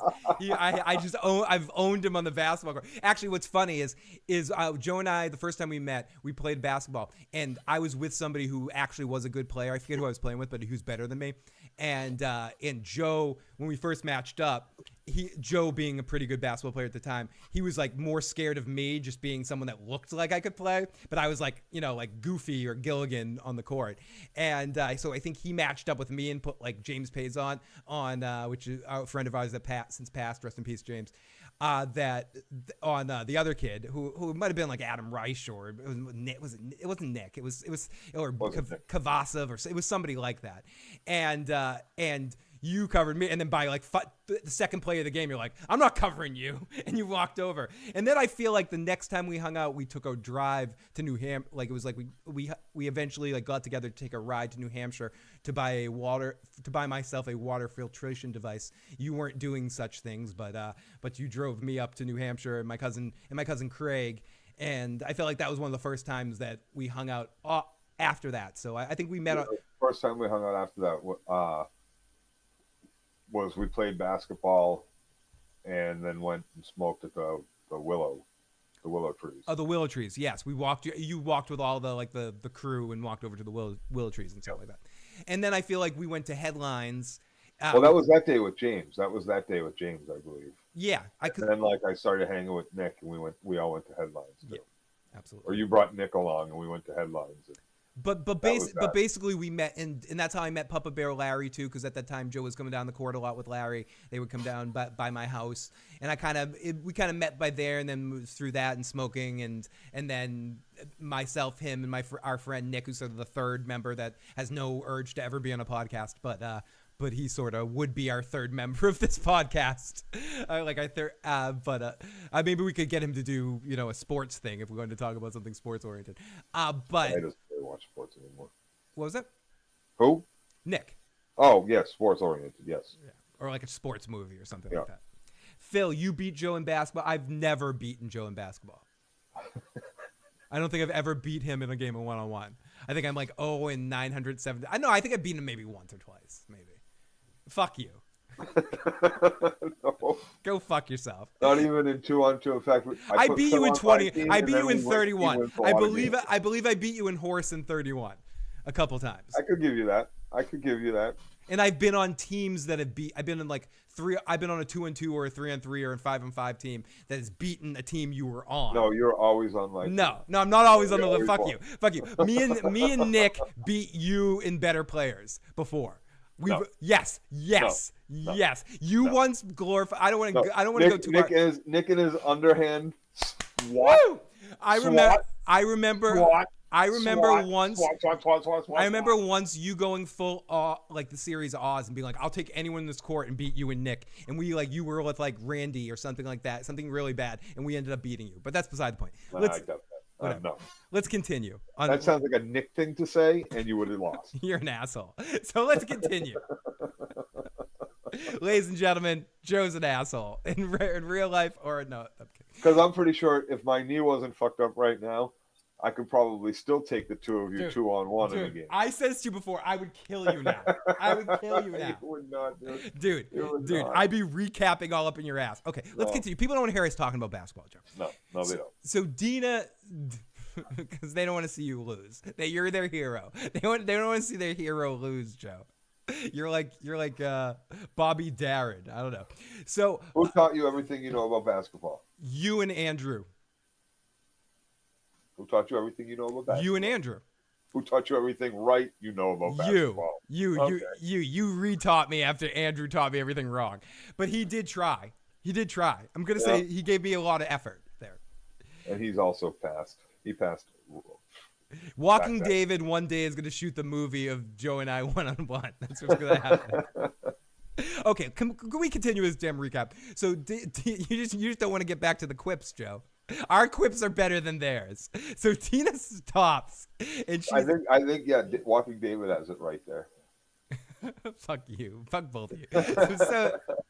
So they keep heading in another room. We see some more dead people. Dean's about to go to Ellie, and we see they smart. We already talked about that. So right as these soldiers come in, they're saved. We get Jesse, who's angry. I don't want to talk about how I got here because I'm angry. Blah blah blah. We mentioned it, so we don't have to worry about it. And then we hear that Tommy's there too. They're supposed to meet up. They need to find their way out of here. And then we realize that they run out.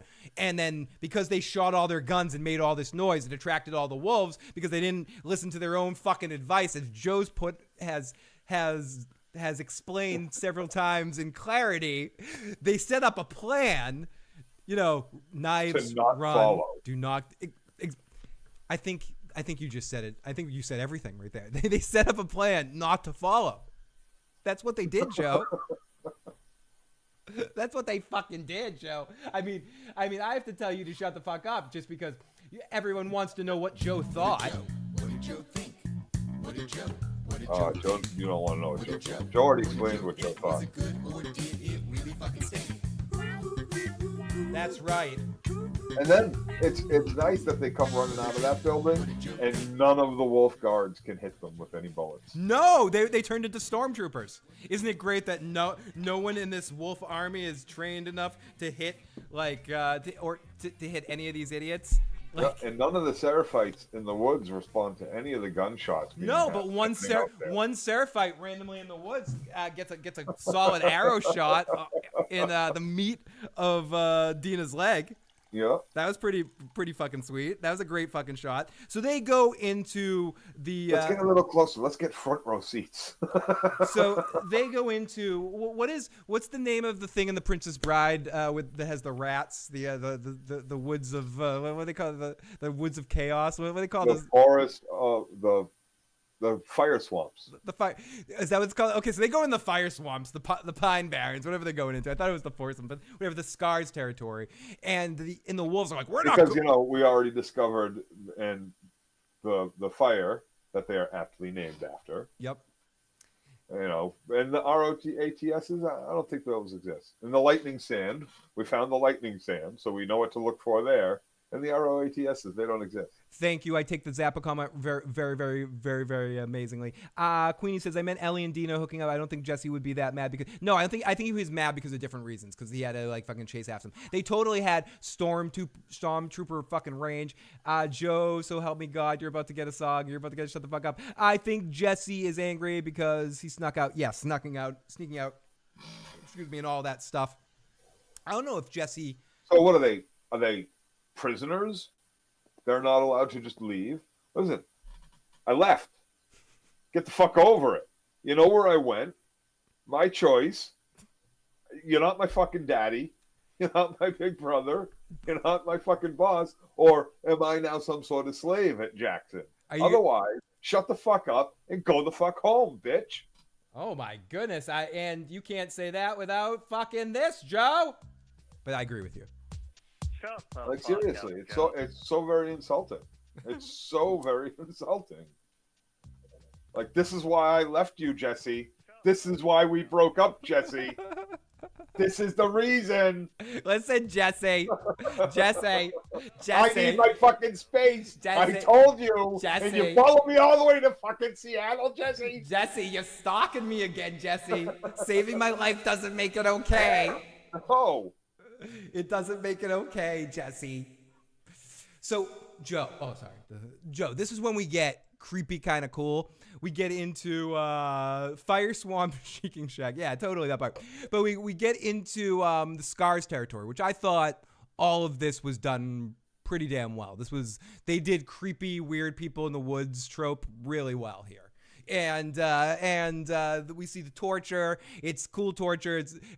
Tony made a good point in the stream earlier. Like speaking of like TV tropes that we've seen over 1,000 times.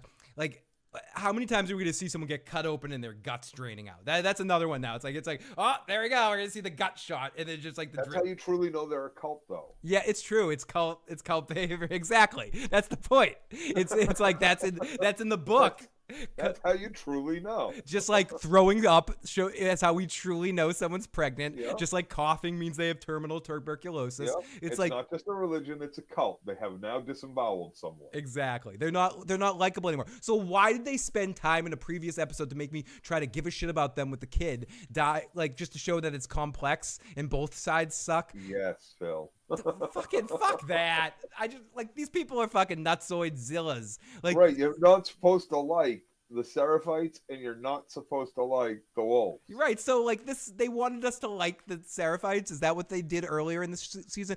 What we learned in this episode, and everything we've learned about the Seraphites since, post dates me pissed off, Joe, that we had to deal with that fucking scene with the kid and shit. Like where we get all them killed, and we're supposed to feel bad for them somehow. The introduction of the Seraphites. Oh, look, but that's also to show us that the wolves are assholes, that they're hunting them. We need to do that. Didn't we learn that through Abby? Well, yeah, we did. We learned that so far. We've learned nothing redeeming about the wolves. Or through their sons into fucking, or through Jeffrey Wright, or through basements. Jeffrey Wright's character. We could have learned all that through Jeffrey Wright. He's the best actor on it. Let him do it. He's torturing people too. Yeah, let him fucking do it. Like I want to see him on my screen. Like put him on my screen instead of all this shit. It doesn't matter. Like there's plenty of room for bad guys disemboweling people.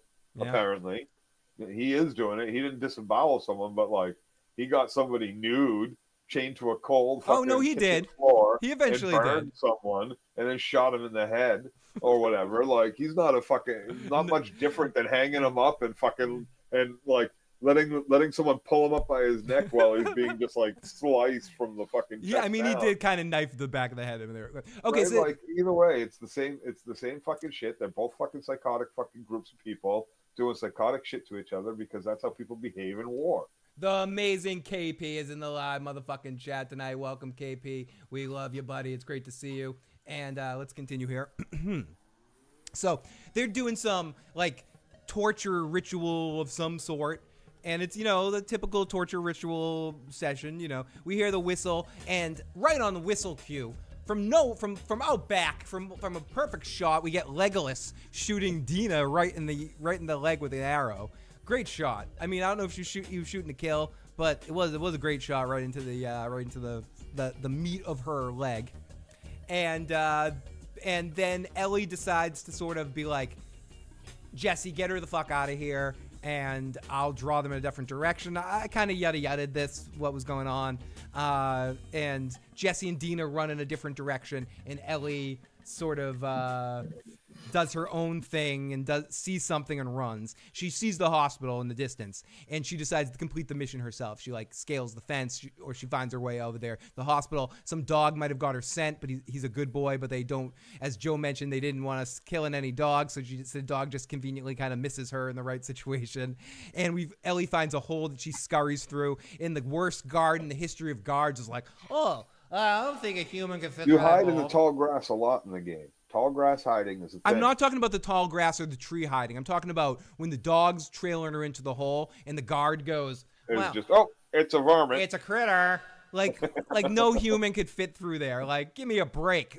Like, because the Seraphites aren't all small and semi-malnourished and exactly. People couldn't fit through that hole. And in fairness, this isn't a slight on another attack on, hey, because we get what we get, and we got to try not to be upset. Abby's who she is, and she's not big. Like, Abby could fit through that fucking hole. Yep. Like it's not like it's she's the same size as damn Ellie. Like she could fit, and then maybe Ellie's a little smaller, but they could both fit through that damn hole. Yep. Like, give me a fucking break. So let's continue here with this recap. We'll catch up on the chat when we get through a little bit here. Ellie sees something and runs. She's gonna complete her mission herself, and she's gonna try to get to the hospital because we're almost here at the end here. Dog might have got her, but he skips her. Then we get one of the girls from Joel's killing. I don't know her name. What's this girl's name? Nora, is it? Yep. So Nora. Nora's there, and I called this shit. I knew something like this. Like she sneaks in that hole, and then magically is at Nora in the next fucking breath. Dude, she does. Dude, she basically exactly that. She just yada yada finds Nora. I guess there's only one room in this building, and Like we don't have to yada yada it. It yada yadas itself, Phil. I guess it does yada yada itself. It's like the Force. It just somehow yada yada. Yada yada. She makes it through the building and finds Nora. Nobody needs to know the details. Mm-hmm. Like seriously, this game is about that. This show should be about that. And then she Like, finds. this is And fucking then, bad. and then she finds Nora, and then Joe, for me, from this point on, it's not bad. This is where it gets good again, and this is why this show, like if I was watching a graph of this show, Ellie sees her and goes, "Where's Nora?" She says, "I'm sorry," and this was played good by the Nora actress too. I don't know, blah blah blah, and then surprises her and goes, it goes, "Oh yeah, I can imagine how hard that was," and throws the fucking thing on her and goes, like, "That bitch got what he deserved." That was a great fucking line. I don't know if that was a TV line or a game line, but that sound. Don't tell me yet. It sounds like a game line because it was a really good line. So I'm gonna guess it was a game line. That bitch got what he deserved. Yep. Because was it a game? Am I right? Yep. Of course it. Oh my fucking god! I was half kidding, Joe. That every line that I like happens to be in again, guys. Joe can attest to this. I'm not making this shit up. I have not played this game.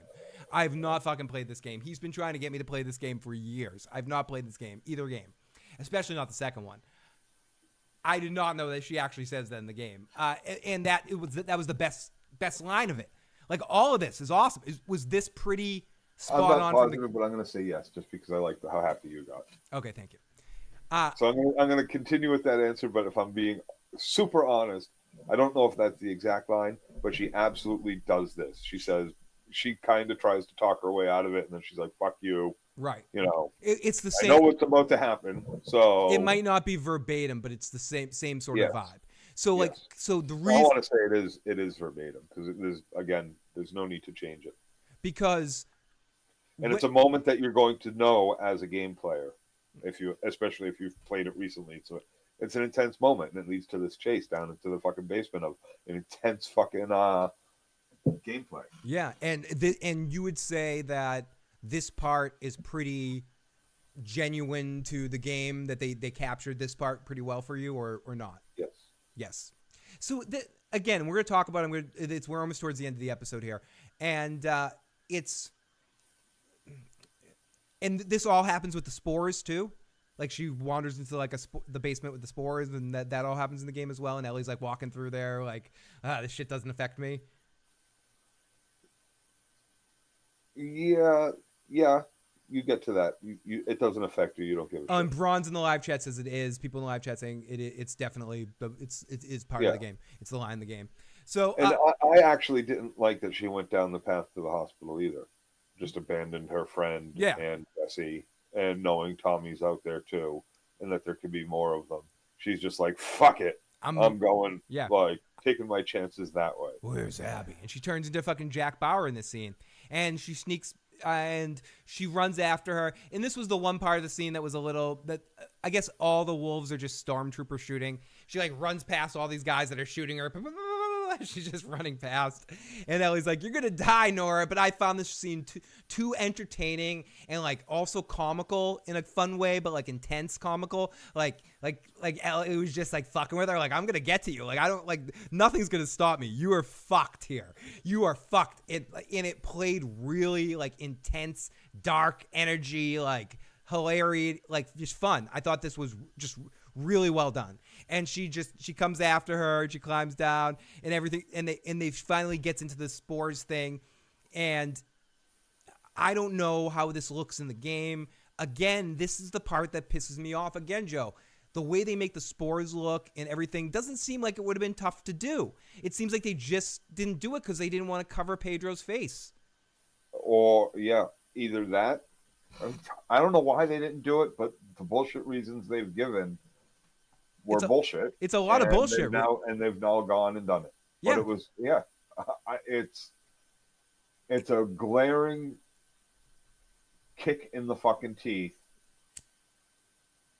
When you do it really well. Like, that's the problem is, and I know that someone could hear me say that and be like, Phil, why are you being inadonic and like not being happy here because they gave you what you actually wanted? They did, and I appreciate that moving forward. But my thing is, from what people have told me, not just Joe, that's a big part of the first game, the elements of some of the drama and some of the stuff that Joe felt was taken away from season 1. So when you see how easily they introduced that, the fact that you look back and hear their explanation about we didn't know what to do, we weren't sure what to do, blah, blah, blah, it is sheer fucking hubris, in the words of Picard. It is laziness that caused them not to do it, Joe. That's all I can assume. It was laziness and a lack of imagination and not trying, like not doing your fucking homework, created this problem, Joe. And instead of doing it there, or do you think they saved it for dramatic purposes? Did they just save it for this section I think of the game? saving it for dramatic purposes works not in your favor, but against you. Explain your math. Like,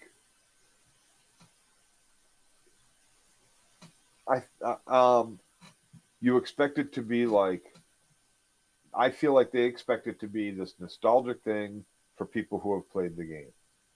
But I'm telling you right now, you're going to read a lot of that. They brought the spores back, yay, blah, blah, blah. This was so, it felt so, all this, right? It did. It felt awesome. It looked cool, looked awesome, coughing, and she's stuck in the coffin. It was great stuff. Yep. But again, it's just a blatant reminder that they didn't put it in season 1. Yeah, I mean, it wasn't part of season 1. I'm not even a game player, and it pisses me off because I feel like I can see the drama. Maybe they could have if you're going to change shit, a good change would be that's how Joel discovers that Ellie is immune. He's like, he's in a situation where she needs to save him by putting a mask on him or something like that, and she can just walk through there and take it off. Or when he puts his mask on her. That's how Dina discovers it. Yeah, or awesome. But like, see, like that's what I'm saying. Like you could have done something like that in season 1, like where you with Joel and Ellie, and have like a dramatic moment of that or something. Like whatever. What you could have is that when they're down in one of the fucking subways trying to get through one of the cities, they run into soldiers that are wearing masks, and you have Ellie do her badass fucking stealth shit that she has to do and pull masks off of people. Yeah. Oh, that'd be awesome, Joe. That'd be great. So, so she finds her eventually through a really awesome set, and sometimes some of the stuff is hollow here, but some stuff is really awesome. I thought they did the spore setup with all the looks like those things. What are those things called? They're not dandelions, but what are those round things that you blow and everything goes everywhere? Yeah, those things are dandelions. Okay, so like it looked like dandelions blown in the air. It was done really well. I thought it looked really cool in the way that the bodies looked in the wall, growing in the walls. I thought looked visually creepy and gross in the right possible way, Joe. So, she walks in there and well acted with both actors here, and she's like, "You dumb bitch," and Ellie's like, "You killed us both. You killed us both," and she's like, "Oh, did I?" And she's just smiling at her, and probably the best look Bella's had on her face. Oh, so you knew. So you know why Joel did it, because they were going to kill me. Yeah. Yeah. And now that we're all on the same page, you see why I don't give a fuck. Yeah, exactly. I like all your shit. I don't give a fuck what he did. Oh, okay. And by the way, where the fuck is Abby? And in fairness, did you really think she was going to tell you at that point when she's dead anyway in the spores? But you know, Ellie says, "You know what? I'm gonna have a little fucking fun, Joe." And she goes over there and grabs a fucking pipe over the side and smacks the living fucking shit out of this fucking girl, asking like Jack Bauer, "Where the fuck is motherfucking Abby?" And the pipe looks exactly like the pipe from the game, and that's a great nostalgia thing. Joe, like it's the little things that get me like, oh, that's awesome. The big things like this, like the spores, that's a big thing. That's not a little thing. So that doesn't bring back nostalgia from the game. That brings on a rush of disappointment that you held it from us for so long because it should have been in season 1. It should have been a part of the story, but you wasted so much time. It's like you're starving us for a while and you finally feed us and you're like, want to be rewarded. It's like a Gul Dukat. I know you don't watch Deep Space Nine enough as me. It's like, I was really good to the Bajoran people. I know they were my servants and they did all this shit, but I did feed them twice a day. Ha ha ha. You know, it's like I'll get, and then I finally introduced bathroom breaks to them at 20 years into the occupation. And I'm a good person. No, you're not. You're an asshole. Some dad she's going to be, says Monty G. Yeah, some dad she's going to be. And then it just cuts to black with her beating the living shit out of her. And we cut and we wake up to Ellie with Joel waking her up. Hey, kiddo. And we're in a flashback for next week, Joe. Are you excited for the flashbacks for next week? Well, I think this flashback shit is going to be ripped straight from the game. I don't think there's going to be too much different. Expect dinosaurs. Is this the left? Is this the left? Is this the Left Behind stuff? Not really. No, Left Behind we got in season 1. That was her and the girl that she originally got bit with. That was Left Behind. Oh, okay. What this is so in the game there's a couple of flashback sequences you get, and this might be spoilery for people, but it's not too big of a deal. Ellie has a birthday and they go be happy together for a day, right? And during this day they have a conversation. There's going to be a conversation on this day about... Don't talk about what the conversation's about. What's that? Don't talk about the conversation's about. Because that's probably what they're going to do in the episode. But it leads up to why you get what you get in this hallway between... Why Nora. are you determined to spoil the next episode? I'm not. It leads up to what you got in that hallway when she's like, oh, so you know what he did. And she's like, yeah, I do. Like, so you know... So what was she like? You get the feeling, if she knows, you know there was the conversation. They had it at some point that what Joel did. So Joe, let's end our poll here, and I want to ask you the question and see if you voted. Do you like how and that they introduced the spores? 57% of the people that voted. We got 82 votes. Wow, awesome! Thank you, everybody. 57 people said yes. 17, number 2 said okay, but why not from season 1, episode 1, or excuse me, I should have just said from season 1. And 13% says no, and 12% funny people said I don't know. Shut the fuck up, Phil, and fuck you and your questions. So Joe, what did you vote? Okay, I didn't fully read it because I saw yes, then I saw no, and I didn't read the next one down. You would have voted okay, but why not from season 1? I would have, but instead I voted yes. But okay, but in fairness, you liked it. You liked that they introduced them, but you wish to clarify. I liked how they introduced them. I loved how they introduced it. So I don't have a problem with how they introduced it or the fact that they introduced it. I have a major problem with the fact that they didn't do it in season 1. So let's get into the live chat, read some live chat, and let me turn it on. If anyone wants to call on in, we're going to be on for I'm super disappointed longer. If phone lines are on. If they were serious about making a good show, they would have had more episodes granted to them by HBO in the first place.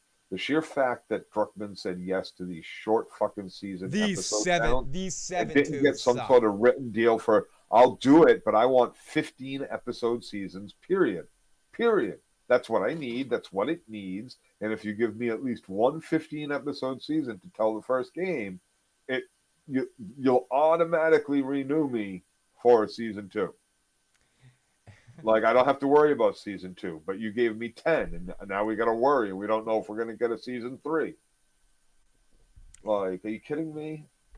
Like, no, they knew they were going to get a season 3. You want the material, the best video game of all time to be a show on your program. Get on fucking board with me, not the other way around. Don't you think you could you have done this whole game in 12 episodes? Second game, no. So you You think you would have needed 2 seasons either way to do it? I think 15 to 20 episodes. So per that game. so that's where they figured it out, and they figured that they can't do a 15 to 20 episode season because that's too 90s and early 2000s. So the only way to split it was 7 and 7. So instead of doing something that is like, fuck you, let's do something that we should do. Like, I know there are contracts that determine how much people make. 1 per second, season, KP. what episode counts are, and all that kind of shit.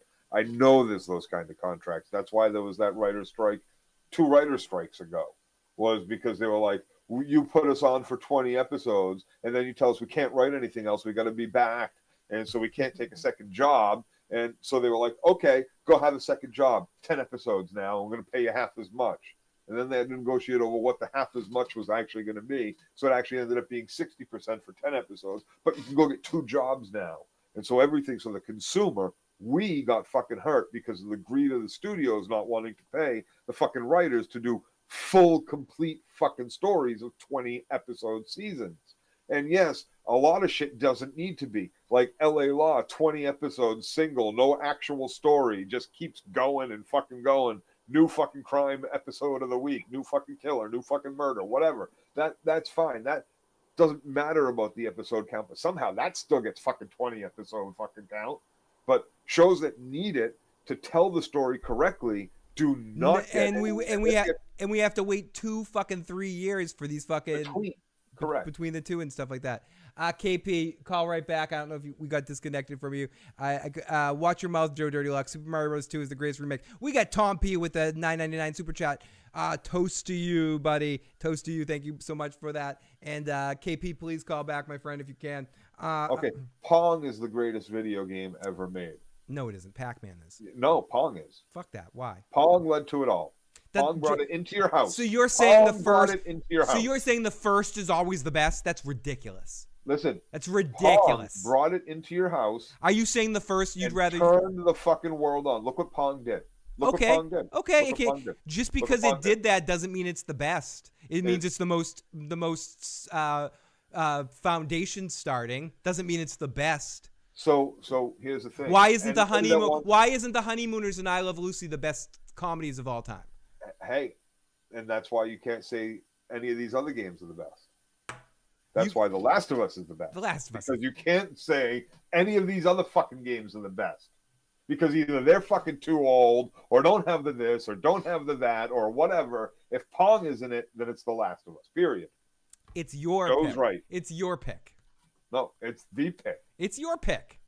The pick. It's not the pick. It's your pick. So it won from all the magazines or whatever, the video game awards, game of the decade. So there you go. No. Game of the decade. Okay, so now only other games that can be held up to it are games of the decade. Fine. What are they? Fine. What are the other games? You want the second game of the decade. You want to mention another game of the decade? Yes. Tell me right now. Don't type on the computer. I'm not Tell gonna, me right now. I'm you not, can't because nobody can. I Tell me. can. Anybody on the I chat? just know you're going to shit on it, so I don't want to get into a fight with you about Zelda versus Everybody The knows Last this is of Game Us. of the Decade. I'll take Game Breath of of the the Decade. Wild over The There you Last go. of Us any day. Game of the decade. And I'll games take have Breath only of been the around Wild. for 40 Breath years. of the fucking Wild.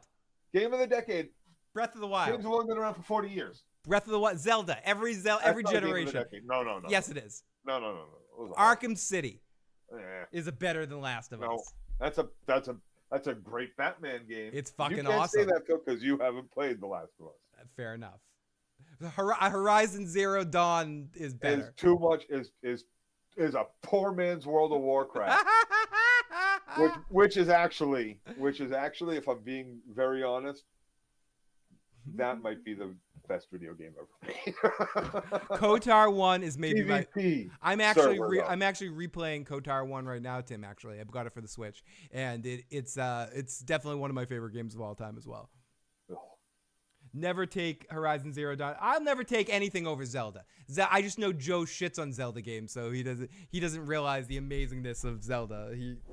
He couldn't beat Great Jabu's belly. He said this game sucks. I can't beat the belly of Jabu. Fucking fucking. I don't even know what you're talking about. People were asking about the Shit Buddy video. Shit Buddy video we shot in Linwoods and Swampscott. In Linwoods and Swampscott. Linwoods and Lynn. Myself, Joe, John, our friend John. And what was funny about that is that whole thing was shot with Lotus, my old dog, off leash walking around us the whole time, but she isn't in any of the shots. And I added a couple little Easter egg whatever things in it. At one point, there's a crow's head that pops up when Joe's talking, and at one point, Matt, Big Daddy Matt, who does the Sopranos streams with me, pops up at a stream too, because it's the only thing at that time as sort of a time capsule of the Issues program at the time. What we were doing, we had the puppets and had had John joining in sometimes, and Stephanie singing songs for us, and Matt doing it as a host. Like Matt was on a couple of Star Wars ones we did too with Joe and I. I think Joe and you and Matt have never actually been on the same stream, but. So it was like the only thing that had all of us together in one thing. So it was fun. I mean, it's bad, it's cheesy, it's horrible, but we had a good time. It was a good time out there in the woods, and that's all I really remember. As long as you get the point of what a Shit Buddy is, right? We weren't making commercial works. We weren't making that for fun. We were making that It's to a public service announcement. It's totally a public service announcement. We had some fun with it, but it's a real public service announcement. We really care, and don't leave your Shit Buddy. You stay. You always take a Shit Buddy. You don't go walk off in the woods alone, drop your fucking trowel, and take a shit when zombies are rolling around. Yeah, Space Ghost asks, "Are we in Massachusetts?" Yes, we are in the state. We're in the state of Massachusetts. We're in Revere. We're both Revere kids, dude. We're fucking we grew up on Revere Beach, or not far from there. We're in that world, in that area. We're from Boston, yeah. Basically, the Boston area is the easiest way of saying it. I used to have a Shit Buddy. Joe is right. Best MMORPG is World of Warcraft. It's hard to beat it at its prime because I think it ruined all other ones, and every other one had to copy everything WoW did to even be a game. It's very rare that another MMO seems unique to different than WoW, and that's why it's like anytime I go to play one of those, I'm like, oh, this just seems like WoW Light. If I wanted to do this, I'd just play WoW again. Play WoW again, right? Like if I wanted to pick flowers of any kind, if I wanted to mine rock of any kind, or fucking chop wood of any kind, ever in a video game, I'm not going to do it. I'm going to go play WoW and do it there instead. Oh wow, Joe! If I don't want to do that, I'm not going to play any of those games that have that as an activity in those games. Exactly. Because it's all reminiscent of why WoW is great. Yep. And oh my goodness, Space Ghost is from Belmont. Oh, okay, so Beachmont, like in the Revere area. Okay, so we're all I'll say, Space Ghost, is we're fucking neighbors. We're neighbors. I don't want to get too specific, but we're fucking neighbors. But yeah, we're in your neighborhood. We might see you at Capone's or something one. Right over there by fucking Suffolk. Yeah, dude, meet us at Capone's. Meet us at Capone's one of these. Capone's, yeah. Meet us at Capone's this one weekend for a drink, dude. We'll totally meet you for a drink anytime you want, buddy. That plane still on the roof of the restaurant. Yeah. Tom P says, I drop in every now and then for like the years I called in for the shit ass Walking Dead finale. Thursday was my birthday. Happy birthday, Tom, fellow Taurus friend, fellow May birthday. May people are the best people. Happy birthday to you, my friend Tom, and thank you so much. I appreciate it, and I appreciate all you guys. And I know some people check in sometimes, pop in other times, and we appreciate all the support that we've had all over the years, even if we have a few people talking. Yes, Joe. I went to Space Coast over there in Beachmont. I went to Winthrop Boxing Academy for a few years in Winthrop. And Red Lipstick Club adds, my little cousin is out in Boston going to school at the Berkeley Conservatory. Oh, awesome. I've jammed with a few Berkeley folks here and there, and our mutual friend Becky was friends with a lot of Berkeley people of certain generations and stuff like that. We used to go to a jazz club in Boston and check out music with some of them, and some of them became band members for Erykah Badu. Ella Feingold and the drummer, I forget her name. Yes, Sal Bartolo. Space Ghost. Oh, we my were. coach. He Oh, was my guy. small fucking world, everybody. Closer to Rhode Island, but Mass. Awesome, everybody. I love any of you New England folks. Joe and I are always down to meet for a drink. So if New England people ever want to coordinate, we're after the season, we definitely happily meet any of you guys out at a bar for a drink. That'd be good times. Oh, That was space. when I was in high school, Sonic. I was a wrestler in high school. I boxed in high school, and before high school, I did Wei Chi Ru for a few Joe, years. if you were growing up now, do you think you would have got into mixed martial arts and Oh fuck yeah, dude! Are you kidding me? I no, with your enjoy sport. I do not enjoy fighting. I No. enjoy sport. No, and especially because I know you were mildly successful in wrestling and like competing on a competition level, and I know grappling and that kind of stuff's a big part of it. So you would probably I would have fucking your style, loved it. knowing you and seeing you in fights and grapples and stuff like that. Like you in your young, like if you had trained for it, you probably would have been pretty good at MMA type style fighting. Yes, I would have loved it. It would have fit your style of fighting well. Yep. It's like not pretty. And just get someone in a Gets the job done. get someone It's in a little bit weird of this, hold. A little bit of that, and let's do this. Yeah, get someone in a weird fucking hold. Get them to tap out quickly. You know, like So, I'm a mediocre athlete for real. Yeah. But I'm not a true athlete. what I what never, got, like, what got us applied by myself in fully. Joe, what got us by in basketball was our appearances. The three of us looked like long-haired hippie idiots, and we'd go and compete against college-level players, and they would look at us like, "You guys are fucking idiots," and then we'd beat them before they realized it, and then We would destroy them.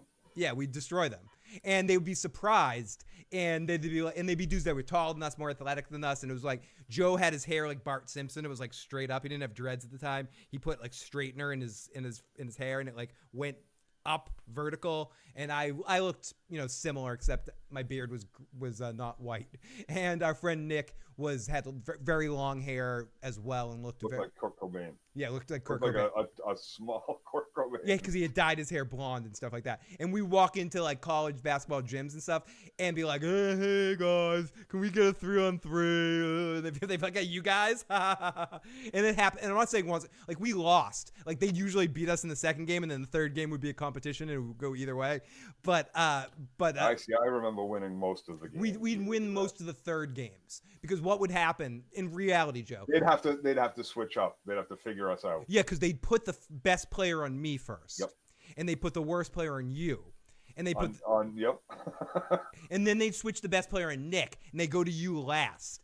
And then with me, like I was a joke back then. I was just like, like I'd be jumping around like being like crazy and shit like that. But we did that like a give and go really good. And it wouldn't matter who they put on me, because I would just fucking destroy. Yeah, them. Joe was good. Joe was in his I'm prime. not joking either. He was in his prime, and then you play 5-on-5 with them and like run the game. Like it was be funny to watch, because Joe would take his shirt off and he had lost a whole bunch of little weight. punch belly. Yeah. Yeah, so he had like all this extra skin hanging, and it would be like floating, and no one would get up close to him because he had this like wave of like body skin that was like moving around, like it was like Bruce Lee, like the wave of the intercepting fist, like be like water. It was very much like someone mentioned it earlier. Cable guy. Yeah. Oh God, it was great. But honestly, people that ask the question of how Joe and I became friends, a lot of it was through basketball. As crazy as that seems, but if you see us now, like it looks like we probably couldn't fucking move because we're fucking and weed. basketball and weed. Yeah. And then you coming to see my band, and you helping me sort of be a better musician by like trying to train me like Mickey. Sometimes he like come over my house with his whatever his current girlfriend of the day was, and and like I play bongos and I do something really good, and he'd be like, do it faster, better, faster, do it Like rock. that. Yep. Yeah, and that was us. Joe was secretly. Did I serve Joe? Joe never served me pancakes, but on Mother's Day, to tell a wonderful story about rest in peace. Both of our moms have passed, but on Mother's Day, one of the first times I ever went to Joe's house. I went to Joe's house. I am a very weird eater. like very weird eater. And I only eat certain things. So I knew I was going to Joe's house to hang out for a while, and we're going to hang out for the night. So I brought like To help you write a paper. to write a paper. That's what it was. And I brought a pot of spaghetti that I cook, and I put it in Joe's refrigerator. And I was like, because I knew Joe didn't have shit for me to eat, and he would have been like, eat a peanut butter and jelly sandwich. And it was before he knew me well enough to know my eating habits. So I was just like, I'm going to bring food for me to eat. Yep. So we go out on his back porch and start smoking. And we're smoking. And this is at the time period where weed is very illegal. Joe is either just, still living at, like young enough that his parents, weed's really illegal and not, okay. And we're sneaking outside smoking. And On the back porch, yeah. and his mother must have spotted us, knew what we were doing, and just fuck, let him smoke weed, but I'm gonna fuck with them, and stuck her head out the window and with the pot of pasta and starts screaming, "Whose pot is this? Did you bring this pot here? Did that bad kid Phil bring this pot into my house? Whose pot is this?" Shaking the pot. Who the fuck brought this pot in here? Get this pot. I don't let other people's pot in my house. Whatever. I'm paraphrasing and just screaming about it. And then you just hear her giggle, in that laugh that Joe does. And then goes inside, goes, "Have fun, boys," or something like that. Just you guys do your thing or whatever. It was just so funny. I freaked out, and I was like, "Joe, should I leave?" And he's like, "No, she's just having fun with us." She would have freaked out. Because she literally was laughing at us, because we freaked out. We're like, "Pot? What are we talking about, pot?" And then she's like, "No, this pasta pot." Some of the old school members of the chat will remember retired nurse from the chat. Glenn Carter says, and the amazing retired nurse who was a serious regular member of the live chat. She wasn't just in the chat sometimes. She was in the chat almost every Walking Dead stream for the last couple of years. A lot of you might remember her. She was, as Joe said, she was a retired nurse in the live chat. Phil and Joe are lying. They met at a 2003 Golden Girls cosplay convention in Virginia. I was there, but someone asked me to go with them. But no. Okay, if we were playing Golden Girls cosplay, which ones would we be? I would have to be Maud. I would be Blanche, probably, right? Or would I be Betty White? Or no, would I be so? I guess I could do any of those three, really. No. Well, we would have to figure out who the other two are. Okay. Because I could be what's her name, but no, I mean between us, you need to be your wise ass quips would be very much more Sophia. Yeah. We need. I think you're more Sophia. Larry would be a good B. Arthur. He more dry humor. He has more he has more of that B. I would say this to Larry. Larry has a B. Arthur sense of humor. He'll rip you apart and are you serious about that? Come on, give you a look and be like that. The slut. I guess I'm Blanche. I'm the slut. I'll be the slut. Or I'm Blanche and Rose. I'm a combination. Combination Blanche and Rose. Or yes. No. Or John is. If we're doing Issues universe, John is Rose. John is the. I love you, John. John's the doof. Or Matt is. Or was Matt? No. I'm sorry, Larry. Matt is B. Arthur. Yep. If we're talking about the Issues universe, because Papa Bear's been on a few streams, but Matt is more B. Arthur humor. Yep. You're Sophia. I'm Blanche. And no, Katie would not be Rose. No. So Katie would be B. Katie would be more B like Matt. And so we'd say John. We'll give John. We'll give John B. We'll give John the idiot. Even though I'd say I'm equal parts Betty White and the slut. No, yeah, I think you're a combination. I'm a combination of the two. When it really comes down to it, I'm as dumb as Rose, and I tell. No, here it is. You're Rose, but when she's on the farm. Oh, we got to include the Walking David in here. We don't have a talented Golden Girl that actually does shit. So okay, so David is one. David's Matt. David, you're not stupid. So I guess you would have to be a Dorothy. You would have to be another Dorothy because Dorothy actually gets shit done. Dorothy owns the house. No, Blanche owns the house. Oh, that's right, Blanche. So I own the podcast. That's another reason why I'd be the slut. I'm Blanche. I own the podcast, I guess. I would say you would be more of a B. Arthur probably because B. Arthur is the capable one. But none of them do voices. Like are you the next door neighbor? Are you the empty nest guy? Or the fucking dude that or Cheech from the Golden Palace? The author's ex-husband What's his name? I'm just watching. that comes in and seduces her every now and then. Yeah. You're B. Arthur's husband, Walking David. I think she even went out with Blanche too, and it was a big mess. No, I think what you're thinking about is Rose's man makes out with Dorothy in an episode, and it's a big mess. No, I'm pretty sure Blanche and the ex-husband of Dorothy get together. No, Blanche will It's a big thing. Blanche will not hook up with another man's guy. Yes. Joe Yes, is. she does. Zach says. I guarantee it, dude. Zach disagrees and says Joe is B. Arthur. I mean, Joe is the loud, ranty B. Arthur, but he's also acerbic like Sophia. Because I may be loud like. Thank you, Monty. I'm with Monty.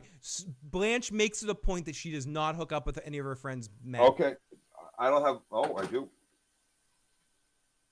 Yes, they do. No one hooks up with Stanley but But Dorothy. Stanley and Blanche date. No, they don't. You're so wrong on this one, Joe. Joe is not always right on this one. I literally just binge watched The Golden Girls. That does not happen. It does happen. It doesn't.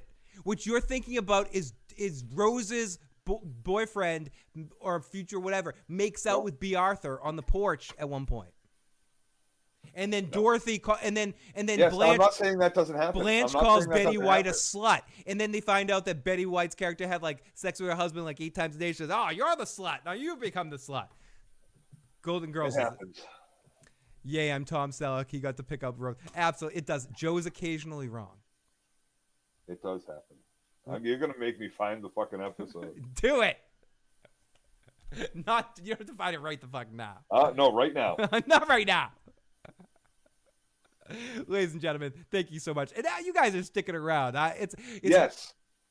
Yes, what? In the show The Golden Girls, Blanche and Stan go on dates. Specifically What? in the episode, Take Him, Oh, He's Mine. fuck Blanche and you. Stan go on a date, and Blanche admits it was not terrible, with the girls implying they may go out again. Okay, Joe. Here. Boom! Yeah, you can't see the screen, Joe, but I'm gonna give you your Joe is always right text. You So, asshole. I got Golden Girls socks in the other room, and I bought them for me, not for Katie. I'll go get them if you don't believe me. I mean, I believe you. I believe the Google AI over you. You fucking ass fuck. You fucking asshole. You found it. You're such a dick. So everyone, I am that guy. That's why Google exists, so I never have to prove I'm wrong. Joe, imagine if it existed when we were kids. We once went to what was that argument? I'm forgetting what it was, and I don't want to reintroduce it, but there was this argument that myself, Joe, Nick, and Joe's ex-girlfriend, who was also named Kate, and one other person had in Nick's house that ended the day that we had to go to the library to find the answers to it. I forget what it was, but it turned into the biggest. It was pre-Google, and we all got into this huge debate that Nick and Kate were on one side, and you were on another side, and the other person might have been Brienne, and Brienne were on the other side, and it all ended with us showing up, going to the library to get answers from an encyclopedia. I forget what the answer was, but before there was Google, that's what we'd have to do, is a bet. It turned into I think it was a $50 bet. Everyone chipped in $50, and we all went to the library to find out the answers of it. Thank you for being a friend. Joe's really going to get the socks. His specialness can't stop him from going to get the Golden Girls socks right now. Let's go into the live chat and get some of your comments. You guys are fucking amazing tonight. You really are. You would see the biggest gift from me would be I just recently watched The Golden Palace for the very first time, and it's not as bad as I thought it was going to be. It wasn't great, but it wasn't as bad as I thought it was going to be. Have you ever watched The Golden Palace, Joe?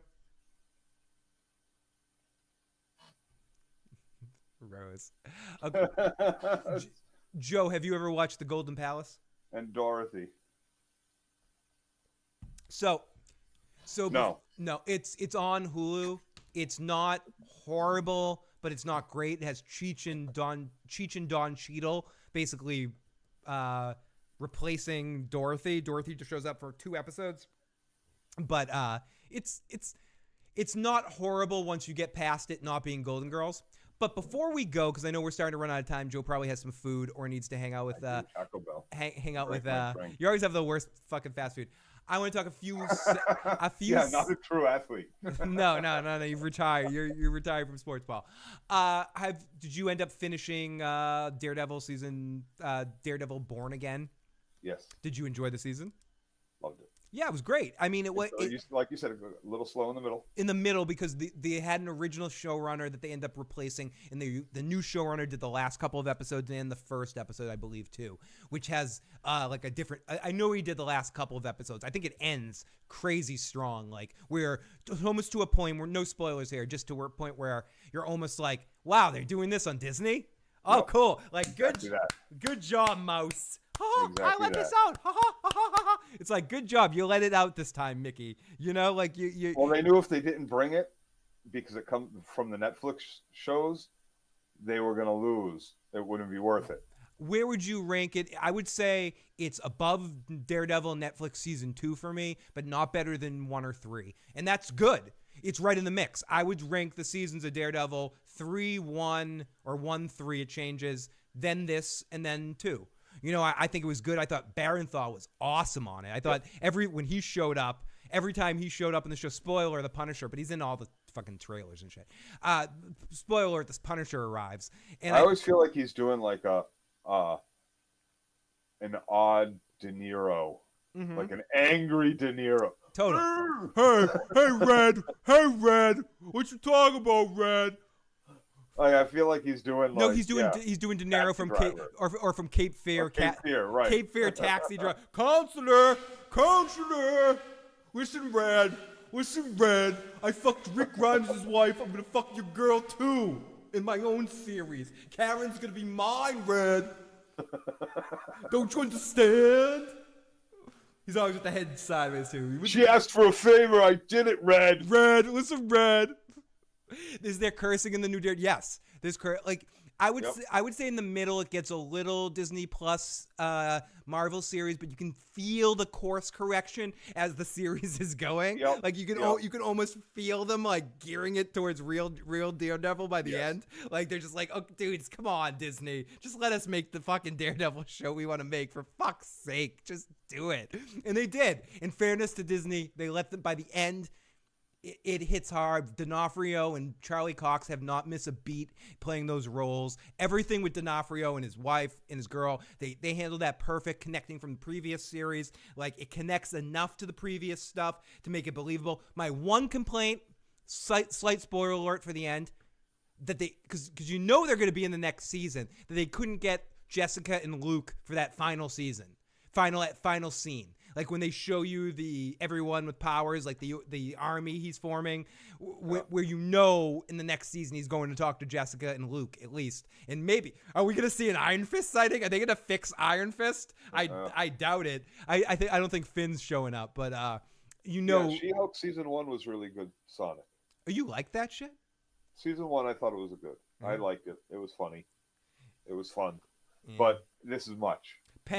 Penguin season 2 thoughts. Penguin season 1, just before we wrap up here, I thought that was almost a perfect season of television. Yep, doesn't need to.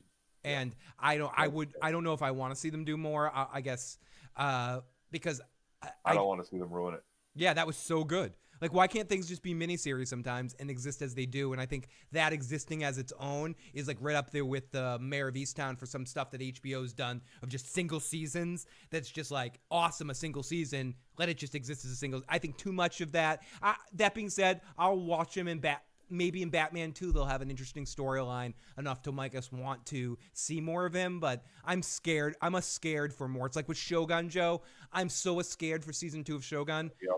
Like, I'm so scared and scared. I'm so scared like that it's going to be fucking horrible, dude, that they're going to fucking ruin Shogun and just make it all fucking TV tropey and shit like that. Because season 1, perfect season of TV, exists as it needs to exist. But they need to fucking fuck it until it can't fuck no more. Yeah, and it took them so long to make it. It took them so long to make that one season. Yeah. That season 2 is. I'm afraid it'll feel rushed. Yeah, no, I'm a worried too, Joe. So on that note, I'm gonna let Joe go and eat his food. Everyone in the live chat, thank you so much. You guys have been unbelievably awesome tonight. This has been a fun night, and Joe and I will be back for 2 more episodes the next 2 weeks for the final 2 episodes of The Last of Us, and then we'll try to do an after-season show where we talk some spoilers on what we didn't see, what we might see in the final season, yada, yada, yada. Coming into this next episode, it's going to be a laid-back, more of a quiet, emotional type episode, flashback stuff. I'm excited to see... Are you excited to see Pedro again, Joe? Are you excited to see Pedro? Yeah. Yeah, me too. I am kind of excited to see Pedro one last time, maybe. So everyone, if you haven't already and you enjoyed this shit, please hit the like button. Hit that damn subscribe button. Share this shit out so more people can find it. Oh, And we'll be back next week, and I will be on sometime in the midweek with Tony. We're gonna do a stream on the best and worst spin-offs. Do a tier list on that, and that should be fun. And Joe and I, when this is done, I always say this, but I'm hopefully get Joe to continue figure out some stuff to do this summer before because we still haven't got a trailer for Dunk and Egg, and I know Joe and I are gonna be. That'll probably be the next show I get Joe out of retirement to do. And we will are out of it's not even retirement, it's just like I only want to do shows it's only doing shows that are worth it, you know, like your talents are only worth things that are gonna either piss you off. Most TV is just gonna piss me off, so at least a good one that I need to either find shows that piss you off or you're really gonna like. It shows you're gonna be met on. It's like pulling teeth with you. You're just like you watch. This is you doing a podcast with a show you don't give a shit about. Yeah. 24. That's good. 24-12. Yeah, the 24 podcast. That you want an example of Joe doing the 24 podcast? Yeah. Jack Bauer's great. Yeah, it's good. It's pretty good. Want to see Joe doing a trailer breakdown? Yeah, it was a good trailer. Yeah, what's the trailer? Yeah, it was nice. It's cool. Yeah, I get to hand pick the things to watch with Joe, and Dunk and Egg is the next one, probably. Probably. I'm watching that. Yeah. No, I really like that book. So. I hope you do. Everyone, smokable, toasted drink, eat a slice of pizza for Tim and I on our birthday on Saturday. I want to see Joe rant at Dead City. Eventually. I promise eventually Joe and I will sit in a room together, live in a room here, or wherever I'm living at the time, and watch episodes of Dead City. And, yes, and live, and get drunk watching it. No. Yes, it's happening. Fuck Not you. Dead City, never. It's fuck you, bastard. It's happening. No, fuck you. That's what you're doing. I'll do that with Daryl. And Carol. No, let's split the difference. We'll do one episode of each. No. Yes. I'm not watching a single minute. You don't want to see Negan? Cocky, Locky, Rocky, Joe. Nope. I miss you. They're I'm not Negan. original members of The Walking Dead. I'm Shocky, Locky, Docky. They are Negan. run-through spin-off characters. Hey, it's Negan, Joe. Yeah, neither one originals. It's Negan. I'm Shocky, Locky, Focky. I love 24. I rewatch it every once in a while. Like, I feel like 24 is an interesting show where certain sections of certain seasons are awesome, and like a single season might have some stuff that's awesome and some stuff that's really fucking shitty. It's really awesome about that. I'll take the Dixon show. I mean, the next Walking Dead thing Joe, I can probably get Joe to actually talk about was when they inevitably do the series where they bring everyone together. Like the final Walking Dead season that they just go, The Walking Dead, the finale, which would be like 6 episodes of everyone coming back together. Ugh. Oh, you know what's happening, Joe. Yeah, probably. Or a movie. Anyways, everyone, talk to you guys next time. Later. Peace.